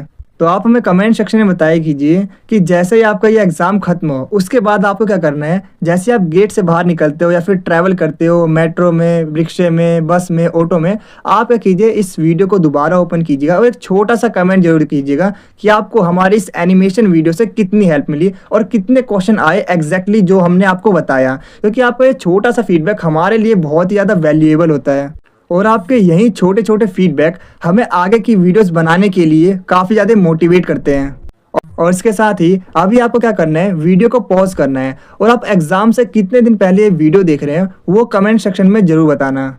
और इसके अलावा आप कमेंट सेक्शन में ये जरूर बताया कीजिए कि आपका जो एग्ज़ाम है वो किस डेट को है। और इसके अलावा मैं आपको बता दूं कि काफ़ी सारे स्टूडेंट्स सिर्फ अपना एग्ज़ाम बताते हैं इस डेट को है, तो प्लीज़ आपसे रिक्वेस्ट है कि आप पूरी एग्ज़ाम की डेट शीट कमेंट सेक्शन में बताया कीजिए with date with complete exam name, जिससे कि हम आपके लिए आगे की वीडियो अच्छे से बना सकें। अगर आपको इस वीडियो के प्रॉपर आंसर वाले नोट चाहिए तो नोट्स का लिंक मैंने डिस्क्रिप्शन में डाल रखा है, आप वहां से नोट्स को डाउनलोड कर सकते हैं। नोट्स आपको हिंदी और इंग्लिश दोनों मीडियम में मिल जाएंगे। अगर आपको ये वीडियो अच्छी लग रही है तो आप इसे लाइक, शेयर और कमेंट जरूर करें, क्योंकि जब आप लाइक करते हो तो हमें मोटिवेशन मिलता है ऐसी और बहुत सी वीडियोस बनाने के लिए। और जब आप वीडियो को शेयर करते हो तो जैसा कि आपको पता ही होगा, नॉलेज बांटने से बढ़ती है। और जब आप हमारी वीडियो पर कमेंट करते हो तो हमें ये पता चलता है कि हम अपनी वीडियो में और क्या इम्प्रूव कर सकते हैं। और मैं आपको बता दूं कि 5 मिनट की वीडियो को बनाने में काफ़ी मेहनत और 1 से 2 घंटे का समय लगता है। तो आप हमारी वीडियो को लाइक, शेयर और कमेंट जरूर करें ताकि हम आपके लिए ऐसी ही और वीडियोस को ला सकें। और कमेंट में ये जरूर बताना कि आपको नेक्स्ट वीडियो किस टॉपिक पर चाहिए। तो चलिए वीडियो में आगे बढ़ते हैं। अगला क्वेश्चन, अब जो हमारा फोर्थ क्वेश्चन है वो क्या है, परामर्श संबंध के निर्माण के लिए उत्तरदायी कारकों का विस्तार से वर्णन कीजिए। यानी कि elaborate the factors responsible for building counselling relationship. कि काउंसलिंग में जो रिलेशनशिप है उस रिलेशनशिप को बिल्ड करने के लिए जो फैक्टर रिस्पॉन्सिबल है उनके बारे में बताइए। अब इसका आंसर कैसे लिखेंगे हम, इसका आंसर मिलेगा आपको हमारे पीडीएफ के नोट्स में, और उन पीडीएफ नोट्स का लिंक कहाँ मिलेगा, डिस्क्रिप्शन बॉक्स में। तो फटाफट जाके पीडीएफ नोट्स डाउनलोड कर लो। आप देख रहे हैं मेरा चैनल बीरे स्टडी पॉइंट, और अगर अभी तक आपने मेरे चैनल को सब्सक्राइब नहीं किया है तो सब्सक्राइब करके बेल आइकन को जरूर प्रेस करना, ताकि मेरे चैनल पे आने वाली सभी वीडियो का नोटिफिकेशन सबसे पहले आप तक पहुंचे। तो चलिए अब वीडियो में आगे बढ़ते हैं। ओके, अगला क्वेश्चन। अब देखो, अगर आप अभी तक हमारी वीडियो देख रहे हो ना और चैनल वीडियो को लाइक नहीं करा, चैनल को सब्सक्राइब नहीं करा, तो फटाफट से वीडियो को लाइक कर दो और चैनल को सब्सक्राइब कर दो, ताकि ऐसे ही सब्जेक्ट्स के आपको वीडियोस मिलती रहे आपके एग्जाम से पहले। अब जो अगला क्वेश्चन है वो क्या है, पारिवारिक परामर्श यानी कि फैमिली काउंसलिंग व्यक्तिगत परामर्श इंडिविजुअल काउंसलिंग से किस प्रकार भिन्न है। यानी कि फैमिली काउंसलिंग और इंडिविजुअल काउंसलिंग में क्या अंतर है। पारिवारिक परामर्श की प्रक्रिया पर चर्चा कीजिए या फिर पारिवारिक परामर्श पर संक्षिप्त टिप्पणी कीजिए। इंग्लिश में कैसे पूछेंगे question, how is family counselling different from individual counselling, discuss the process of family counselling, या फिर right a short note on family counselling. इसका आंसर हम कैसे करेंगे, सबसे पहले वही इंट्रोडक्शन और मीनिंग किसकी, फैमिली काउंसलिंग की। इंट्रोडक्शन में क्या लिखेंगे, family counselling is a type of counselling in which the counsellor works with family member to improve communication, solve conflict and strengthen relationship. यानी इसमें जो काउंसलर है वो किस में काम करेगा, फैमिली मेंबर्स के साथ काम करेगा। क्या इम्प्रूव करने के लिए, उनके बीच में कम्युनिकेशन इम्प्रूव करने के लिए, कॉन्फ्लिक्ट सॉल्व करने के लिए, या फिर उनके रिलेशनशिप को मजबूत करने के लिए। हिंदी में कैसे लिखेंगे? पारिवारिक परामर्श एक प्रकार का परामर्श है जिसमें परामर्शदाता परिवार के सदस्यों के साथ मिलकर संचार सुधारने, संघर्षों को हल करने और संबंधों को मजबूत करने का कार्य करता है। सेकंड पॉइंट क्या होगा? It helps families understand each other better and deal with emotional, social और बिहेवियरल प्रॉब्लम्स टुगेदर। यानी कि जो फैमिली मेंबर है वो एक दूसरे को और अच्छे से समझ पाएंगे और इमोशनल, सोशल और बिहेवियरल प्रॉब्लम्स जो भी चल रही हैं उनको टुगेदर मतलब एक साथ रह के डील करेंगे। हिंदी में यह परिवार के सदस्यों को एक दूसरे को बेहतर समझने और भावनात्मक, सामाजिक और व्यवहारिक समस्याओं का मिलकर सामना करने में सहायता करता है। अब इसका थर्ड पॉइंट क्या होगा? Family counselling focuses on the family as a whole rather than only one individual. यानी इसमें किसी एक इंडिविजुअल की बात नहीं होगी, पूरी फैमिली की बात होगी। हिंदी में कैसे लिखेंगे? पारिवारिक परामर्श केवल एक व्यक्ति के बजाय पूरे परिवार पर ध्यान केंद्रित करता है। ये तो हो गया जी हमारा इंट्रोडक्शन। उसके बाद मीनिंग कैसे करेंगे इसकी? मीनिंग यानी कि पारिवारिक परामर्श का अर्थ। इसमें क्या लिखेंगे? Family counselling is a therapeutic process that helps family member improve relationship and solve family related problems. जैसा कि पहले बताया, क्या पारिवारिक परामर्श एक चिकित्सीय प्रक्रिया है जो परिवार के सदस्यों को संबंध सुधारने में और परिवार से संबंधित समस्याओं को हल करने में सहायता करती है। यानी आपसी में उनकी कम्युनिकेशन इंप्रूव करती है, कॉन्फ्लिक्ट सॉल्व करती है और रिलेशनशिप को मजबूत करती है। सेकंड पॉइंट क्या होगा? It focus is on communication, cooperation and emotional support with in the family. यानी कि वही उनकी कम्युनिकेशन इंप्रूव होगी, कोऑपरेशन इंप्रूव होगा, इमोशनल सपोर्ट बढ़ेगा एक दूसरे के प्रति, यही होगा। हिंदी में कैसे लिखेंगे? यह परिवार में संचार, सहयोग और भावनात्मक समर्थन पर ध्यान केंद्रित करता है। थर्ड पॉइंट क्या होगा? The counsellor help member understand each other's feeling and behaviour. यानी कि जो परामर्श जाता है वो सदस्यों को एक दूसरे की भावनाओं और व्यवहार को समझने में क्या करेगा? सहायता करेगा, उनमें एम्पैथी बिल्ड करेगा। आगे क्या करेंगे? आगे अब पारिवारिक परामर्श की प्रक्रिया यानी फैमिली काउंसलिंग की प्रोसेस। अब सबसे पहले क्या होगा? सबसे पहला जो इसमें काम होगा वो होगा हमारा इनिशियल असेसमेंट यानी कि प्रारंभिक मूल्यांकन। अब इसमें क्या होगा? The counselling process begins with collecting information about the family and it's problem. यानी इसमें क्या करेंगे कि हम जो फैमिली में प्रॉब्लम्स चल रही है उन पे क्या करेंगे? कलेक्शन करेंगे किसका? इन्फॉर्मेशन का। यानी वो प्रॉब्लम क्या है, कैसे शुरू हुई, किस किस को अफेक्ट कर रही है, कैसे इफेक्ट कर रही है, ये सब जानेंगे। हिंदी में परामर्श प्रक्रिया परिवार और उसकी समस्याओं से संबंधित जानकारी एकत्र करने से शुरू होती है। अगला पॉइंट क्या होगा? The counsellor understand family relationship, communication pattern and conflict. यानी कि जो काउंसलर है वो क्या समझता है? फैमिली की रिलेशनशिप, उनकी कम्युनिकेशन पैटर्न और उनके कॉन्फ्लिक्ट, यानी उनमें क्या प्रॉब्लम्स चल रही हैं। पर हिंदी में कैसे लिखेंगे? परामर्शदाता परिवार के संबंधों, संचार के तरीकों और संघर्षों को समझता है। थर्ड पॉइंट क्या होगा? This helps identify the main issue affecting the family. यानी कि इससे परिवार को प्रभावित करने वाली मुख्य समस्याओं की पहचान होती है। सेकंड पॉइंट क्या होगा प्रोसेस का? बिल्डिंग रैपो यानी कि संबंध निर्माण। यानी कि जो काउंसलर है ना वो क्या डेवलप करेगा? ट्रस्ट और कंफर्ट किसके बीच? सारे फैमिली मेंबर्स के बीच, मतलब कि वो एक दूसरे पे ट्रस्ट करे और एक दूसरे के साथ क्या हो सके? कंफर्टेबल। हिंदी में कैसे लिखेंगे? परामर्शदाता सब परिवार के सभी सदस्यों के साथ विश्वास और सहजता विकसित करता है। Second, a safe and supportive environment is created for open communication. अब सब लोग अपनी बात खुल के कह सके ना, इसलिए एक सेफ और सपोर्टिव इन्वायरमेंट क्रिएट किया जाता है। हिंदी में कैसे लिखेंगे? खुला संवाद बढ़ाने के लिए सुरक्षित और सहयोगी वातावरण बनाया जाता है। Third point, good rapport helps family member express feeling honestly. यानी कि अब एक दूसरे के साथ उनकी अगर रैपो अच्छी होगी ना तो फैमिली मेंबर जो अपनी फीलिंग्स है ना और अच्छे से एक्सप्रेस कर पाएंगे। यानी कि अच्छा संबंध परिवार के सदस्यों को ईमानदारी से भावनाएं व्यक्त करने में सहायता करता है। अब थर्ड पॉइंट क्या होगा प्रोसेस का? वो होगा आइडेंटिफाइंग फैमिली प्रॉब्लम्स। यानी कि जो काउंसलर है ना वो फैमिली की प्रॉब्लम्स को आइडेंटिफाई करने में उनकी हेल्प करेगा। अब क्या करेगा? The counsellor helps the family identify the causes of conflict and misunderstanding, यानी कि परामर्शदाता परिवार को संघर्षों और गलत फहमियों के कारणों की पहचान करने में सहायता करता है। सेकंड पॉइंट क्या होगा, problems related to communication behaviour और इमोशनल स्ट्रेस आर डिस्कस्ड, यानी कि संचार, व्यवहार या भावनात्मक तनाव से जुड़ी समस्याओं पर क्या होता है, विचार करते हैं। Third, understanding the problem is important for finding solution, यानी कि जो सॉल्यूशन है ना उसको फाइंड करने के लिए, यानी कि सॉल्यूशन अगर हमें किसी चीज़ का पता करना है तो पहले हमें प्रॉब्लम भी तो पता होनी चाहिए ना क्या है। तो वही है इसमें कि प्रॉब्लम को समझ मतलब कि सॉल्यूशन को पता करने के लिए हमें अपनी प्रॉब्लम को समझना पड़ेगा। उसके बाद चलो आगे बढ़ते हैं। फोर्थ पॉइंट हमारा क्या है, सेटिंग गोल्स, यानी कि हम क्या सेट करेंगे, अपने गोल सेट करेंगे। इसमें पहला पॉइंट क्या होगा, the counsellor and family member decide the goals of counselling together, यानी कि अब वो सारे लोग साथ में बैठ के ना अपनी काउंसलिंग के गोल सेट करेंगे, यानी कि इस काउंसलिंग प्रोसेस जो है इससे हमें क्या अचीव करना है। हिंदी में कैसे लिखेंगे, परामर्शदाता और परिवार के सदस्य मिलकर परामर्श के लक्ष्य तय करते हैं। सेकंड पॉइंट, गोल्स में include improving communication, reducing conflict और स्ट्रेंथनिंग रिलेशनशिप्स, यानी कि जो गोल्स हैं वो क्या इम्प्रूव करेंगे, कम्युनिकेशन इम्प्रूव करेंगे, कॉन्फ्लिक्ट्स को कम करेंगे और रिलेशनशिप को क्या करेंगे, स्ट्रेंथन करेंगे, यानी कि मजबूत करेंगे।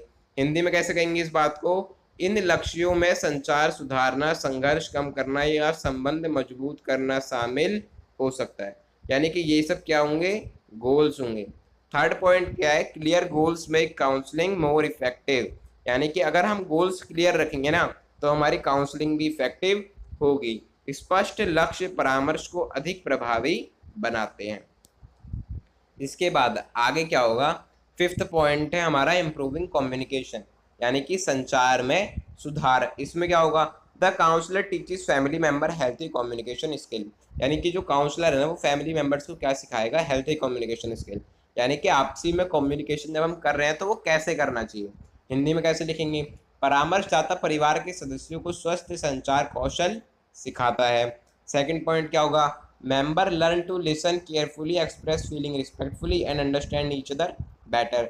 अब जो मेंबर हैं, जो सदस्य हैं, वो क्या सीखेंगे कि पहले सामने वाले की बात को ध्यान से सुनना, अपनी बात को रिस्पेक्टफुली कहना और एक दूसरे को अच्छे से समझना।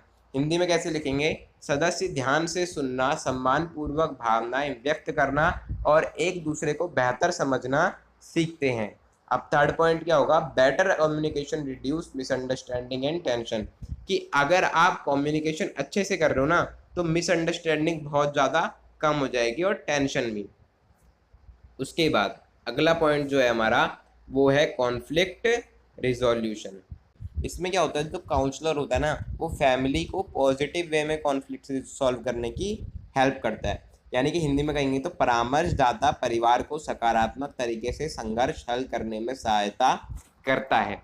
अगला पॉइंट क्या होगा इसका, members are encourage to cooperate and respect each other's opinion, यानी कि जो लोग होते हैं ना, मतलब जो मेंबर होते हैं उस फैमिली के, उनसे क्या कहा जाता है कि एक दूसरे के साथ कोऑपरेट करो और एक दूसरे की जो ओपिनियन है ना, ओपिनियन है उसे रिस्पेक्ट करो, यानी कि सदस्यों को सहयोग और एक दूसरे की राय का सम्मान करने के लिए प्रेरित किया जाता है।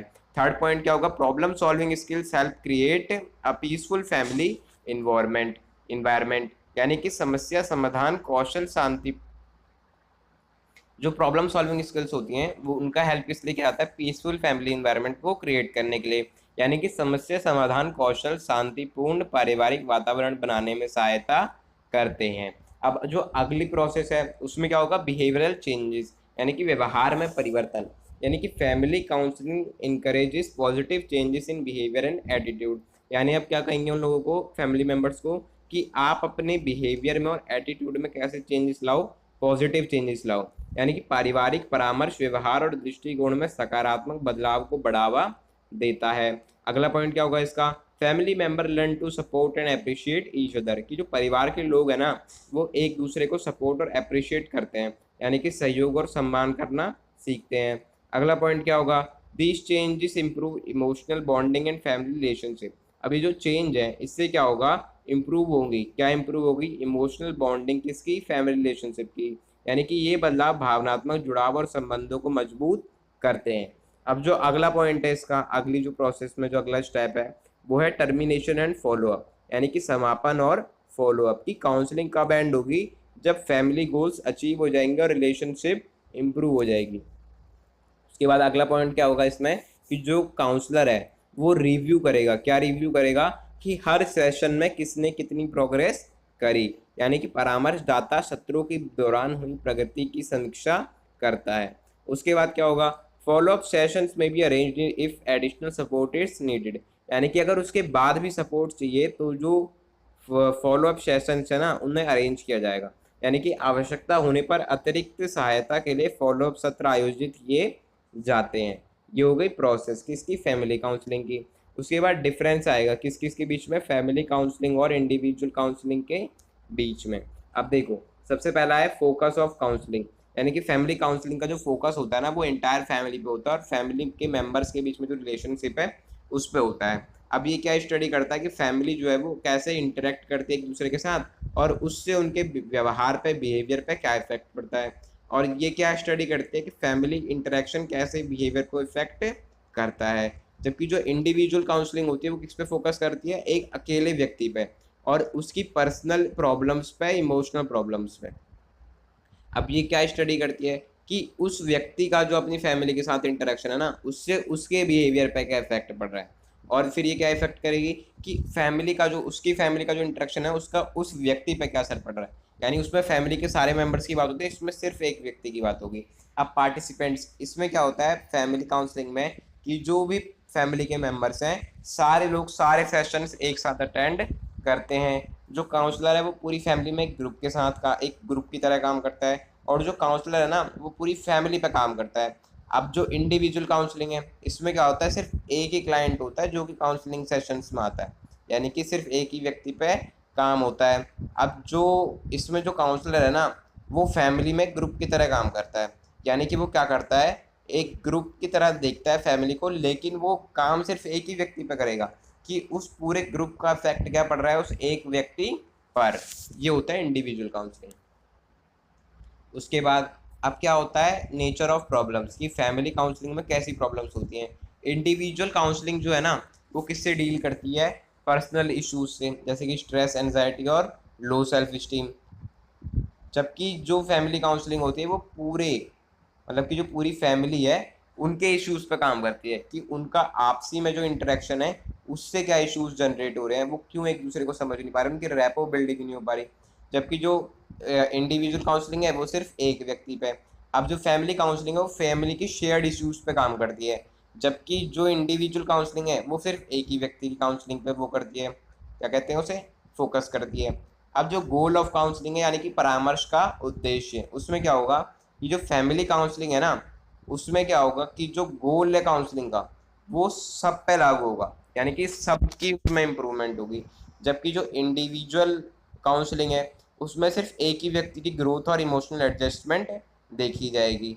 जबकि जो फैमिली काउंसलिंग है उसमें पूरी फैमिली की रिलेशनशिप और उनके बीच में हार्मनी क्रिएट करने की कोशिश की जाएगी। इससे क्या होगा? कोऑपरेशन और अंडरस्टैंडिंग प्रमोट होगी। उसके बाद आगे बढ़ते हैं। उसके बाद काउंसलिंग की अप्रोच क्या होती है? जो फैमिली काउंसलिंग है ना उसमें मेनली किस पे काम करा जाता है? इंटरेक्शन पैटर्न पे, कि जो फैमिली के मेंबर हैं वो एक दूसरे से कैसे इंटरेक्ट कर रहे हैं, कि जो फैमिली के मेंबर हैं उनकी कम्युनिकेशन स्किल्स को कैसे इंप्रूव करा जाए, उनकी प्रॉब्लम सॉल्विंग, उनकी रैपो कैसे बिल्ड की जाए। लेकिन जो इंडिविजुअल काउंसलिंग है उसमें सिर्फ एक ही व्यक्ति के थॉट और एक ही व्यक्ति के इमोशंस पे काम होता है, उसी का सुधार, उसी की सजेशन दिए जाते हैं। ठीक है। अब उसके बाद हम आगे बढ़ेंगे आंसर में, तो हमारे पास आएगा कंक्लूजन। कंक्लूजन में क्या लिखेंगे कि family counselling is an important process that help families improve relationship, communication and emotional support. यानी कि जो फैमिली काउंसलिंग है ना वो एक फैमिली के रिलेशनशिप को, उनकी कम्युनिकेशन को, उनके इमोशनल सपोर्ट को क्या करती है? इम्प्रूव करती है। अब ये इंडिविजुअल जो काउंसलिंग है वो कैसे डिफरेंट है? क्योंकि जो फैमिली काउंसलिंग है वो पूरी फैमिली पे फोकस करती है और इंडिविजुअल काउंसलिंग सिर्फ एक व्यक्ति पे। Through proper counseling, families can solve conflict, strengthen bond and create a healthier home environment. कि जो फैमिली काउंसलिंग है उससे क्या होता है कि जो फैमिली है वो अपने कॉन्फ्लिक्ट को सॉल्व कर सकती है, अपने बॉन्ड्स को स्ट्रेंथन कर सकती है और एक हेल्थी होम एनवायरनमेंट बना सकती है। यहाँ पे हमारा आंसर फिर क्या हो जाएगा, ख़त्म हो जाएगा। अगर आपको इस वीडियो के प्रॉपर आंसर वाले नोट चाहिए तो नोट्स का लिंक मैंने डिस्क्रिप्शन में डाल रखा है, आप वहां से नोट्स को डाउनलोड कर सकते हैं। नोट्स आपको हिंदी और इंग्लिश दोनों मीडियम में मिल जाएंगे। अगर आपको ये वीडियो अच्छी लग रही है तो आप इसे लाइक, शेयर और कमेंट जरूर करें, क्योंकि जब आप लाइक करते हो तो हमें मोटिवेशन मिलता है ऐसी और बहुत सी वीडियोस बनाने के लिए। और जब आप वीडियो को शेयर करते हो तो जैसा कि आपको पता ही होगा, नॉलेज बांटने से बढ़ती है। और जब आप हमारी वीडियो पर कमेंट करते हो तो हमें ये पता चलता है कि हम अपनी वीडियो में और क्या इम्प्रूव कर सकते हैं। और मैं आपको बता दूं कि 5 मिनट की वीडियो को बनाने में काफ़ी मेहनत और 1 से 2 घंटे का समय लगता है। तो आप हमारी वीडियो को लाइक, शेयर और कमेंट जरूर करें, ताकि हम आपके लिए ऐसी ही और वीडियोस को ला सकें। और कमेंट में ये जरूर बताना कि आपको नेक्स्ट वीडियो किस टॉपिक पर चाहिए। उसके बाद हमारे यूनिट 3 से जो क्वेश्चन है उसमें आएगा critically evaluate the psycho analytic approach to counselling, या फिर describe the psychodynamic approach to counselling. अब इसी को हिंदी में कैसे पूछेंगे कि परामर्श में मनोविश्लेषणात्मक दृष्टिकोण का समलोचनात्मक मूल्यांकन कीजिए, या फिर परामर्श के मनोगतिक दृष्टिकोण का वर्णन कीजिए। अब इसके आंसर भी आपको हमारी पीडीएफ नोट्स में मिलेंगे, जिसका लिंक आपको पता है कहाँ है, डिस्क्रिप्शन में। तो प्रश्न नंबर 9 आता है उसके बाद कि परामर्श में योग और ध्यान की क्या भूमिका है, या फिर परामर्श में योग की संक्षिप्त टिप्पणी कीजिए। इंग्लिश में what is the role of yoga and meditation in counselling, या फिर write short note on yoga in counselling. सबसे पहले इंट्रोडक्शन होगा कि yoga and meditation are important method use for improving mental, emotional and physical wellbeing. कि जो योगा और meditation है वो इम्पॉर्टेंट मेथड है। किस चीज़ के लिए यूज़ होता है वो इम्पॉर्टेंट मेथड, हमारी मेंटल, इमोशनल और फिजिकल वेलबींग को इम्प्रूव करने के लिए। हिंदी में योग और ध्यान मानसिक, भावनात्मक तथा शारीरिक स्वास्थ्य को बेहतर बनाने की महत्वपूर्ण विधियां हैं। उसके बाद सेकंड पॉइंट क्या होगा कि काउंसलिंग में ना ये किस चीज़ में हेल्प करते हैं क्लाइंट की, अपने स्ट्रेस को कम करने में, अपने इमोशंस को कंट्रोल करने में और इनर पीस को डेवलप करने में। उसके बाद क्या होगा कि जो योगा और मेडिटेशन है वो किस चीज़ में सपोर्ट करते हैं, किस चीज़ का सपोर्ट करते हैं काउंसलिंग प्रोसेस में, कैसे सपोर्ट करते हैं, कंसंट्रेशन को इम्प्रूव करके, सेल्फ अवेयरनेस बढ़ा के और इमोशनल बैलेंस बढ़ा के व्यक्ति का, क्लाइंट का। उसके बाद आएंगे हम meaning of yoga and meditation पे कि योगा एंड मेडिटेशन की काउंसलिंग में क्या मीनिंग है। अब देखो योगा क्या होती है, एक प्रैक्टिस होती है that includes physical posture, breathing exercise and relaxation technique for healthy living। कि ऐसी प्रक्रिया जिसमें स्वस्थ जीवन के लिए शारीरिक आसन, श्वास अभ्यास और विश्राम तकनीकों का उपयोग किया जाता है। मेडिटेशन क्या होती है, अब दूसरे हाथ पे, meditation is a mental practice that helps calm the mind and improve focus, यानी कि हमारे मन को शांत करता है और फोकस को इम्प्रूव करता है। अब काउंसलिंग में ना दोनों ही यूज़ होते हैं, किस चीज़ के लिए, हमारी मेंटल हेल्थ और इमोशनल हीलिंग को सपोर्ट करने के लिए। अब आगे बढ़ेंगे तो रोल आएगा कि इनका काउंसलिंग में रोल क्या होता है। अब पहला रोल होगा रिड्यूस स्ट्रेस एंड एंजाइटी, यानी तनाव और चिंता को कम करना। कि कैसे कम करेंगे, ये हमारे माइंड और बॉडी को क्या करते हैं, रिलैक्स करते हैं। अब जो डीप ब्रेथिंग और रिलैक्सेशन एक्सरसाइज है ना, उससे हमारा स्ट्रेस, टेंशन और एंजाइटी कम होती है। इससे क्या होता है, जो क्लाइंट है ना वो काम फील करता है और इमोशनली स्टेबल फील करता है। सेकंड पॉइंट क्या होगा इसका कि ये हमारे इमोशनल बैलेंस को क्या करता है, इम्प्रूव करता है। कैसे, अब क्योंकि मेडिटेशन क्या करता है, लोगों को अपने इमोशंस पर कंट्रोल करने में हेल्प करता है। मतलब कि एंगर, फियर और नेगेटिव इमोशंस जो होते हैं ना उनके ऊपर कंट्रोल देता है। ये हमारे इमोशनल अवेयरनेस और सेल्फ कंट्रोल को बढ़ाता है। इमोशनल बैलेंस जो है ना वो क्लाइंट्स को क्या हैंडल करने में हेल्प करता है, डिफ़िकल्ट सिचुएशंस को और इजीली हैंडल करने में हेल्प करता है। और क्या होता है इससे, इससे जो हमारी सेल्फ अवेयरनेस है वो बढ़ती है।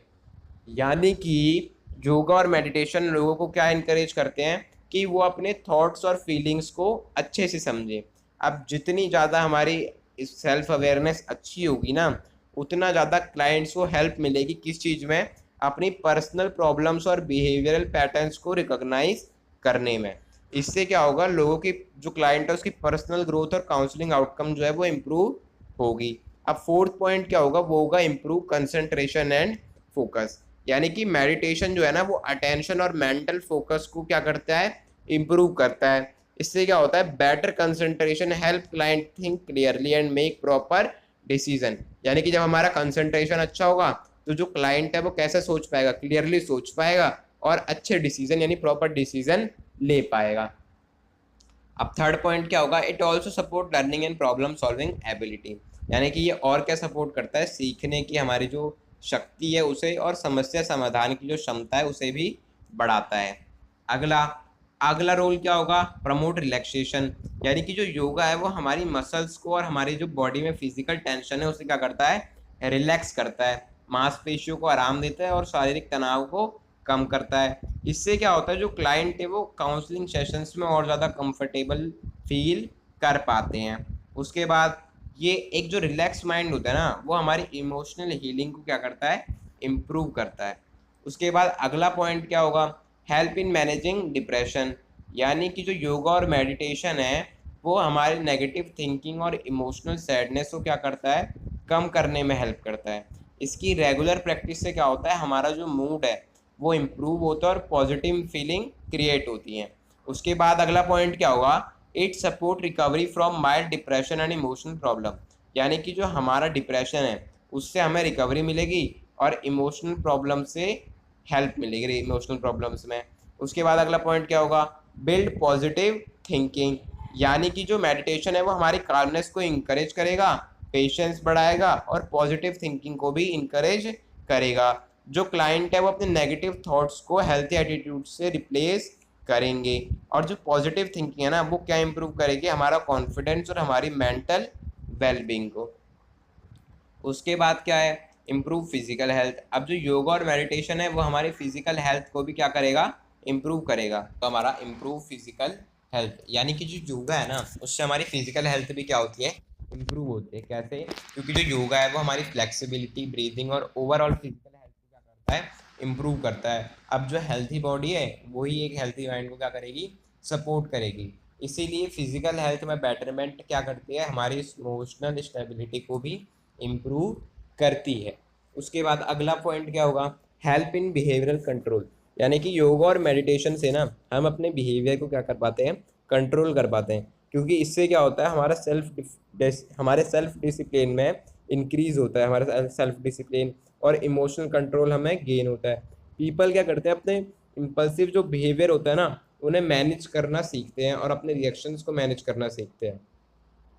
उसके बाद ये हमारे सोशल रिलेशनशिप्स को इम्प्रूव करता है और कैसे हम समाज में एडजस्ट हो रहे हैं उसको भी इम्प्रूव करता है। अगला, सपोर्ट होलिस्टिक डेवलपमेंट। यानी कि ये हमारे जो ओवरऑल डेवलपमेंट है, हमारा समग्र विकास है, उसे क्या करता है, सपोर्ट करता है, उसे समर्थन देता है। क्यों, क्योंकि ये हमारे ओवरऑल डेवलपमेंट पे फोकस करता है। कैसे, हमारे माइंड पे, हमारी बॉडी पे, हमारे इमोशंस पे, सबका डेवलपमेंट पे फोकस करता है। इससे क्या होता है, हमारी मेंटल पीस इंप्रूव होती है, फिजिकल हेल्थ इंप्रूव होती है और स्पिरिचुअल वेलबींग भी इंप्रूव होती है। इससे क्या सपोर्ट करता है, ये हमारी कंप्लीट पर्सनालिटी डेवलपमेंट को सपोर्ट करता है। आगे बढ़ेंगे, importance of yoga in counselling. यानी कि काउंसलिंग में योगा का क्या इंपॉर्टेंस है। नेचुरल एंड सेफ मेथड है कि ये एकदम नेचुरल है और हमारी मेंटल हेल्थ और इमोशनल हेल्थ को बढ़ाने की एकदम सेफ मेथड भी है। इसके कुछ साइड इफ़ेक्ट्स नहीं है कंपेयर टू मेडिकल ट्रीटमेंट्स। यानी कि दवाइयों के मुकाबले इसके कोई भी ये साइड इफ़ेक्ट्स नहीं है, इसीलिए इसे काउंसलिंग प्रोसेस में यूज़फुल माना जाता है। अब ये जो है ना, ये सभी एज ग्रुप्स के लोगों के लिए क्या है, हेल्पफुल है। इसमें क्या होता है, ये चिल्ड्रन भी कर सकते हैं, अडल्ट भी कर सकते हैं और बूढ़े लोग भी कर सकते हैं। ये स्टूडेंट्स या फिर वर्किंग इंडिविजुअल या पीपल, ऐसे लोग जो इमोशनल स्ट्रेस को फेस कर रहे हैं उनके लिए काफ़ी ज़्यादा इम्पोर्टेंट होता है। कैसे, ये उन्हें काउंसलिंग में, इसीलिए ये काउंसलिंग में बहुत ज़्यादा एप्लीकेबल है, व्यापक है। उसके बाद ये क्या करता है, हमारी जो काउंसलिंग है ना उसे इफ़ेक्टिव बनाता है। यानी कि प्रभावशीलता जो है ना परामर्श की, उसे बढ़ाता है। अगर इसे काउंसलिंग के साथ कंबाइन किया जाए तो योगा और मेडिटेशन क्या इंप्रूव करते हैं, हमारे इमोशनल हीलिंग और स्ट्रेस मैनेजमेंट। यानी कि क्लाइंट जो है वो क्या हो जाता है, काम हो जाता है और ओपन हो जाता है अपने सेशंस के दौरान। इससे क्या होता है, काउंसलिंग की जो इफेक्टिवनेस है वो बढ़ जाती है। अब इनकी लिमिटेशंस क्या है? अब ये जो है ना, इनकी रेगुलर प्रैक्टिस होनी चाहिए, यानी कि नियमित अभ्यास होना चाहिए, क्योंकि ये बेनिफिट तभी देते हैं जब इन्हें रेगुलर प्रैक्टिस किया जाए। और जो क्लाइंट होते हैं, कुछ क्लाइंट वो रेगुलरली डेली बेसिस पे इन एक्सरसाइज को करने में डिफ़िकल्टी महसूस करते हैं। अब देखो, ये एक कंप्लीट सब्स्टिट्यूट नहीं है, क्योंकि योगा और मेडिटेशन अकेले ना किसी भी साइकोलॉजिकल डिसऑर्डर को सॉल्व नहीं कर सकते। सीरियस मेंटल हेल्थ कंडीशन में रिक्वायर प्रोफेशनल थेरेपी और मेडिकल ट्रीटमेंट, यानी कि कुछ चीज़ें ऐसी हो सकती हैं जिनके लिए आपको मेडिकल ट्रीटमेंट के लिए जाना ही पड़ेगा। इसीलिए इन्हें एक सपोर्टिव टेक्निक की तरह यूज़ किया जाता है, किसमें? काउंसलिंग में। उसके बाद हम लिखेंगे इसका कंक्लूजन। कंक्लूजन में क्या लिखेंगे? जो योगा और मेडिटेशन है वो इम्पोर्टेंट रोल प्ले करता है किसमें? काउंसलिंग में। कैसे? रिड्यूस करके किसे? स्ट्रेस को। इम्प्रूव किसे करता है? इमोशनल बैलेंस को। और इंक्रीज किसे करता है? सेल्फ अवेयरनेस को। उसके बाद ये मेंटल, फिजिकल और इमोशनल वेलबींग क्या करता है? सपोर्ट करता है। अब जो काउंसलिंग के साथ अगर इसे यूज़ करो ना, तो जो क्लाइंट है वो क्या अचीव करते हैं? बेटर एडजस्टमेंट, इनर पीस और पर्सनल ग्रोथ। इसी के साथ हमारा ये क्वेश्चन भी ख़त्म हो जाता तो वीडियो में आगे बढ़ने से पहले मैं आपसे एक रिक्वेस्ट करना चाहूँगा कि जैसे आपके एग्ज़ाम ख़त्म होते हैं उसके बाद आप इस वीडियो पर दोबारा आया कीजिए और अपना फीडबैक ज़रूर शेयर कीजिएगा कि आपको हमारी इस एनिमेशन वीडियो से कितनी हेल्प मिली और हमारे बताए गए क्वेश्चंस में से कितने क्वेश्चन आपको आपके एग्ज़ाम में एग्जैक्टली देखने को मिले।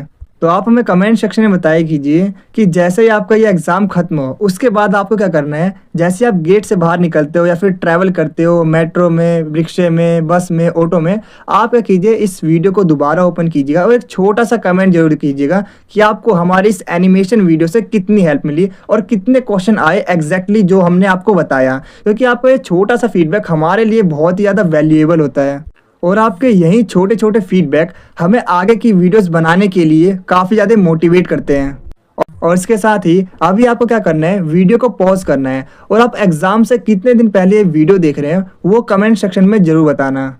और इसके अलावा आप कमेंट सेक्शन में ये जरूर बताया कीजिए कि आपका जो एग्ज़ाम है वो किस डेट को है। और इसके अलावा मैं आपको बता दूं कि काफ़ी सारे स्टूडेंट्स सिर्फ अपना एग्ज़ाम बताते हैं इस डेट को है, तो प्लीज़ आपसे रिक्वेस्ट है कि आप पूरी एग्ज़ाम की डेट शीट कमेंट सेक्शन में बताया कीजिए with date, with complete exam name, जिससे कि हम आपके लिए आगे की वीडियो अच्छे से बना सकें। अगर आपको इस वीडियो के प्रॉपर आंसर वाले नोट चाहिए तो नोट्स का लिंक मैंने डिस्क्रिप्शन में डाल रखा है, आप वहां से नोट्स को डाउनलोड कर सकते हैं। नोट्स आपको हिंदी और इंग्लिश दोनों मीडियम में मिल जाएंगे।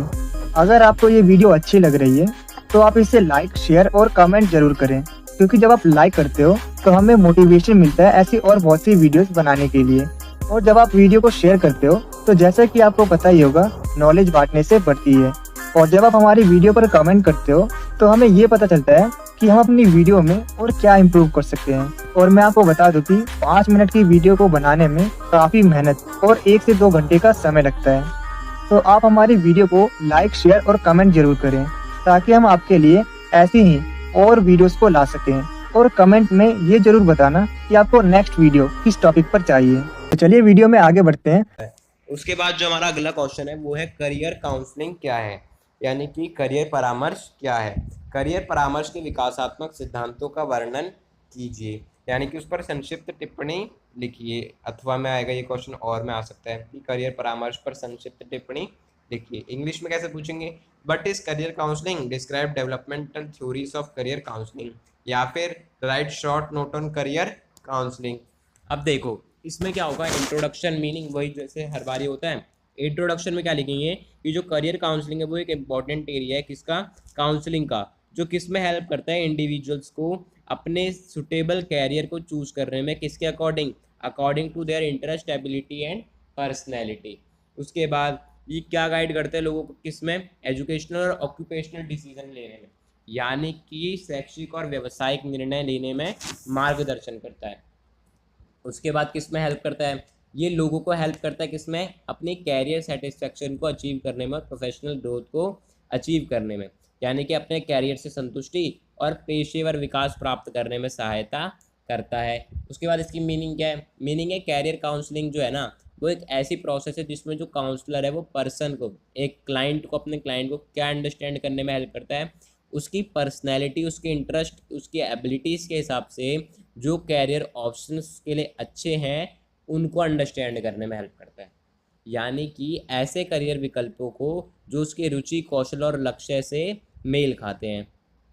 सेकेंड पॉइंट क्या होगा, it support individual in making proper career decision planning their future, यानी कि उनको सही कैरियर निर्णय लेने में और उनके भविष्य की योजना बनाने में सहायता करता है। कैरियर काउंसलिंग और किस में हेल्प करता है, कैरियर रिलेटेड कन्फ्यूजन और स्ट्रेस को सॉल्व करने में, यानी कि अपने कैरियर से रिलेटेड आपका कोई कन्फ्यूजन है या कोई स्ट्रेस है तो उसे सॉल्व करने में हेल्प करता है। अगला ऑब्जेक्टिव क्या होता है कैरियर काउंसलिंग के, ऑब्जेक्टिव पहला होगा understanding strength and ability, interest and ability, यानी कि अपनी रुचि और अपनी क्षमताओं को समझना। ये कैरियर काउंसलिंग इंडिविजुअल को किस में हेल्प करता है, अपने इंटरेस्ट, टैलेंट और स्ट्रेंथ को आइडेंटिफाई करने में, यानी अपनी रुचि, प्रतिभाओं और शक्तियों की पहचान करने में। ये उन्हें क्या हेल्प करता है, इन्हीं के हिसाब से अपने कैरियर को चूज करने में हेल्प करता है। उसके बाद इससे क्या होता है, जो प्रॉपर अंडरस्टैंडिंग अगर आपकी बनेगी ना तो आपको कैरियर सेटिस्फेक्शन अपने आप ही मिल जाएगा। सेकंड क्या होगा, कैरियर डिसीजन मेकिंग, कि कुछ लोग ना, बहुत सारे बच्चे या बहुत सारे इंडिविजुअल क्या करते हैं, अपने कैरियर चूज करने में बहुत ज़्यादा कन्फ्यूज फील होते हैं, तो उन्हें एक गाइडेंस देता है, इंफॉर्मेशन देता है डिफरेंट डिफरेंट ऑक्यूपेशंस के बारे में, जिससे कि लोग अपने कैरियर डिसीजंस को और अच्छे से ले सकें। अब एजुकेशनल प्लानिंग और क्या करता है कैरियर काउंसलिंग, कि अगर स्टूडेंट जो है ना वो सुटेबल कोर्स और एजुकेशनल प्रोग्राम चूज़ कर सके अपने गोल तक पहुंचने के लिए, अपने कैरियर को अचीव करने के लिए, यानी कि ये उन्हें क्या गाइड करता है, किस चीज़ में गाइड करता है, according to their career goal and future opportunities, यानी उनके जो कैरियर गोल्स हैं उनके हिसाब से उन्हें मार्गदर्शन देता है। Proper planning improve career success, क्योंकि अगर आप प्रॉपर प्लानिंग करोगे तो आप सक्सेस के पास पहुंचने में और ज़्यादा सफल होगे। उसके बाद पर्सनैलिटी डेवलपमेंट, अब जो कैरियर काउंसलिंग है ना वो आपका कॉन्फिडेंस इंप्रूव करती है, आपकी कम्युनिकेशन स्किल इंप्रूव करती है, आपकी डिसीजन मेकिंग एबिलिटी को भी इंप्रूव करती है। इसके बाद it helps individual develop positive attitude toward work and career growth, यानी कि अपने कार्य और अपने करियर के प्रति ना लोगों को सकारात्मक दृष्टिकोण विकसित करने में मदद करती है। This support overall personality development, यानी कि इससे क्या होता है, एक व्यक्ति का जो पर्सनैलिटी है ना वो ओवरऑल डेवलप होती है, यानी कि पूरी की पूरी डेवलप होती है। उसके बाद एडजस्टमेंट इन वर्क इन्वायरमेंट, यानी कि जो कैरियर काउंसलिंग है वो किस में हेल्प करती है लोगों को एडजस्ट करने में, किस में, वर्क प्लेस डिमांड और रिस्पॉन्सिबिलिटीज़ में एडजस्ट करने में हेल्प करती है। ये उन्हें प्रॉब्लम सॉल्विंग टेक्निक सिखाती है और कोपिंग स्किल्स सिखाती है, किसके लिए, प्रोफेशनल लाइफ के लिए, यानी कि गुड जो एडजस्टमेंट है ना उससे क्या होगा, आपकी वर्क परफॉर्मेंस और सेटिस्फेक्शन क्या है, इम्प्रूव होगी, और ये उसी में आपको हेल्प करता है।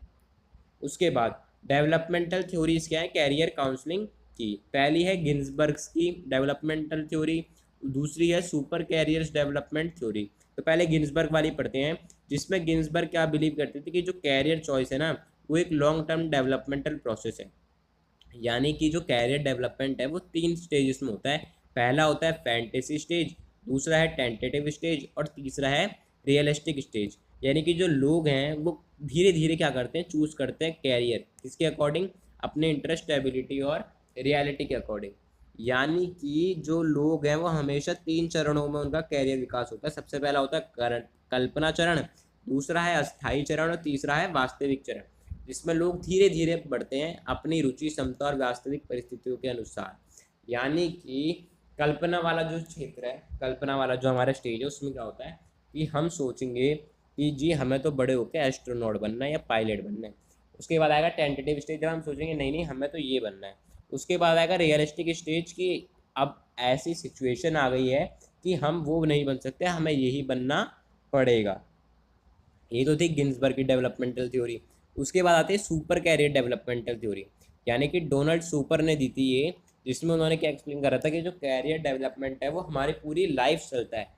इसमें क्या मानते हैं कि जो सेल्फ कॉन्सेप्ट है ना वो कैरियर चॉइस में एक इम्पॉर्टेंट रोल क्या करता है, प्ले करता है। कि सुपर के अनुसार क्या था, जो कैरियर डेवलपमेंट था वो पास करता है बहुत सारे स्टेजेस से, जैसे कि growth, exploration, establishment, maintenance and decline, जिन्हें हिंदी में क्या कहेंगे, वृद्धि, अन्वेषण, स्थापना, संरक्षण और अवनति ऐसे चरणों से गुजरता है। तीसरी जो थ्योरी है वो है रोइस की थ्योरी। इसमें क्या है, इसमें जो एनी रोई थी उन्होंने दी है, इसमें वो बिलीव करते थे कि जो चाइल्डहुड एक्सपीरियंस और जो फैमिली रिलेशनशिप है ना, वो आपकी कैरियर चॉइस को बहुत ज़्यादा इन्फ्लुएंस करती है। जैसे कि मेरी बहन है, वो टीचर है, तो उसे देख के मैं भी टीचर बनने की कोशिश करूँगा, यानी मेरे या फिर मेरे जो फादर हैं वो डॉक्टर हैं, तो उन्हें देख के मैं भी डॉक्टर बनने की कोशिश करूँगा। या मेरी मदर जो है वो पुलिसमैन है, तो उन्हें देख के मैं भी पुलिसमैन बनने की कोशिश करूँगा। यानी या फिर आपका जो एक्सपीरियंस है वो बहुत अच्छा है अपने किसी टीचर के साथ, या आपने किसी पुलिस वाले को देखा जिसने बहुत अच्छा काम किया, उनका आप पे इफेक्ट पड़ा, तो आप भी अब वही बनना चाहते हो। तो जो लोग हैं ना, वो अपने कैरियर को किसके अकॉर्डिंग चूज करते हैं? अपने इमोशनल नीड और पर्सनैलिटी डेवलपमेंट के अकॉर्डिंग। तो जो पॉजिटिव फैमिली रिलेशनशिप होती है ना, वो आपके कैरियर इंटरेस्ट को पॉजिटिवली ही अफेक्ट करेंगी। उसके बाद चौथा था हॉलैंड्स थ्योरी ऑफ कैरियर चॉइस, यानी कि ये किसने दी थी? जॉन हॉलैंड ने, जिन्होंने क्या एक्सप्लेन करा था कि जो लोग हैं वो अपने कैरियर को किसके अकॉर्डिंग चूज करते हैं? अपने पर्सनैलिटी टाइप के अकॉर्डिंग चूज करते हैं। उन्होंने 6 तरीके की पर्सनैलिटी टाइप निकाली थी, जो थी realistic, investigative, artistic, social, enterprising and conventional. Hindi में इन्हें कहेंगे यथार्थवादी, अन्वेषणात्मक, कलात्मक, सामाजिक, उद्यमी और पारंपरिक। इसमें कहते हैं कि जो कैरियर सेटिस्फेक्शन है वो कब इंक्रीज होता है? जब आपकी पर्सनैलिटी आपके वर्क एनवायरनमेंट से क्या करती है? मैच करती है। उसके बाद अगली थी क्रम बोल्ट्स की सोशल लर्निंग थ्योरी, यानी कि जो क्रम बोल्ट्स थे उन्होंने क्या बिलीव करते थे कि जो कैरियर चॉइसेस है ना, वो किससे इन्फ्लुएंस होती हैं? हमारे लर्निंग एक्सपीरियंस से और हमारे इन्वायरमेंटल फैक्टर से, जैसे कि फैमिली, एजुकेशन और जो सोशल एक्सपीरियंसेस हैं हमारे, वो हमारे कैरियर डिसीजंस को शेप करते हैं। इसमें कि इन्होंने कहा था कि जो लोग हैं ना, वो क्या सीखते हैं कैरियर प्रेफरेंसेस के बारे में? कैसे? Through observation and experience. उसके बाद इम्पोर्टेंस क्या होती है इसकी? इम्पोर्टेंस होती है कि ये रिड्यूस कैरियर कन्फ्यूजन, ये हमारे कैरियर को लेके जो हमारी कन्फ्यूजन है उससे क्या करता है? कम करता है। ये हमारी जो अनसर्टेनिटी है अपने फ्यूचर गोल्स को लेके, उससे क्या करता है? कम करता है। और हमारा जो कॉन्फिडेंस है हमारी कैरियर प्लानिंग में, उसे इम्प्रूव करता है। ये हमारे कैरियर सेटिस्फैक्शन को इंक्रीज करता है कि हमें अपनी जो जॉब है वो हमारी रुचि और क्षमता के अनुसार होगी ना, तो वो चूज़ करने में हमारी हेल्प करता है। जो करियर परामर्श है ना, जो कैरियर काउंसलिंग है, वो लोगों को अपने सुटेबल ऑक्यूपेशंस, अपने व्यवसाय खोजने में हेल्प करता है। तो इससे क्या होता है? हमारे एक बेहतर परफॉर्मेंस और हैप्पीनेस मिलती है। पर सपोर्ट पर्सनल ग्रोथ, यानी कि जो कैरियर काउंसलिंग है वो क्या डेवलप करता है? Confidence, self awareness and decision making skill. इससे क्या होता है? जो इंडिविजुअल है ना, वो अपने पर्सनल प्रोफेशनल गोल्स को अचीव करने का इनकरेज होते हैं, जिससे क्या होता है? हमारा ओवरऑल डेवलपमेंट होता है। अब इससे क्या होता है? बेटर प्लानिंग में भी हेल्प मिलती है। यानी कि जो कैरियर काउंसलिंग है वो इंडिविजुअल्स को किस में हेल्प करती है? अपने एजुकेशनल और कैरियर गोल्स को प्रॉपरली प्लान करने में। Good planning improve future opportunities and professional success, यानी कि जो अच्छी योजना है वो भविष्य के अवसर और पेशे में सफलता को बढ़ाती है। It also helps avoid wrong career choices, यानी कि कैरियर काउंसलिंग से क्या होता है? हम रॉन्ग चॉइसेस नहीं लेते अपने कैरियर में। अपने कैरियर में हम गलत चयन नहीं करते किसी भी चीज़ का। उसके बाद लिमिटेशन क्या है कैरियर काउंसलिंग की?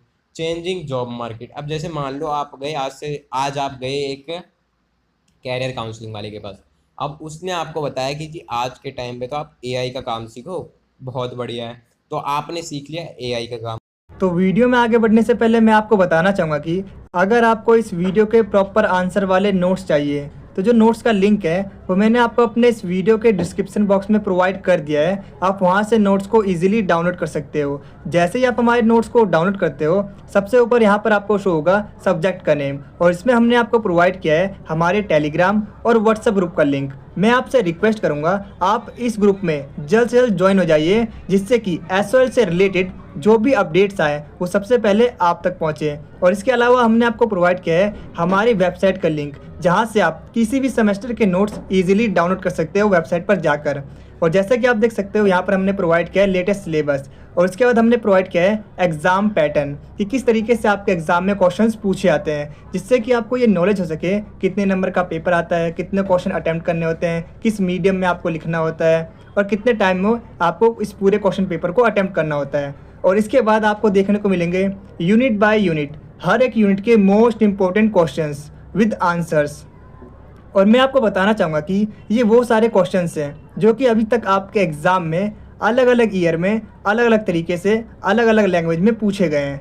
तो इतने सारे क्वेश्चन करने के बाद आपको ये आइडिया रहता है कि अगर आपके एग्ज़ाम में क्वेश्चंस को घुमा के भी पूछा जाता है तो भी आप उसका आंसर इजीली दे पाओगे, क्योंकि ऑलरेडी आपने पिछले 10 सालों के जो क्वेश्चंस हैं उन्हें समझ लिया है। और जनरली जो क्वेश्चन होते हैं वो डायरेक्ट ही पूछे जाते हैं, लेकिन फिर भी अगर आपको कन्फ्यूज़न करने के लिए अलग लैंग्वेज में भी पूछा जाता है तो भी आप उसका आंसर इजीली दे पाओगे अगर आप इन सभी क्वेश्चंस को पढ़ के जाओगे। और इसके जो आंसर्स है वो काफ़ी ज़्यादा एक्यूरेट हैं। अगर आप इन आंसर्स को अपने एग्ज़ाम में लिख के आते हो तो आप डेफिनेटली अपने एग्ज़ाम में अच्छा स्कोर कर पाओगे। तो यहाँ पर होते हैं हमारे नोट्स खत्म। आज की वीडियो में इतने मिलते हैं आपसे अगली वीडियो में। आपको ये वीडियो कैसी लगी कमेंट सेक्शन में जरूर बताना। Thanks for watching this video.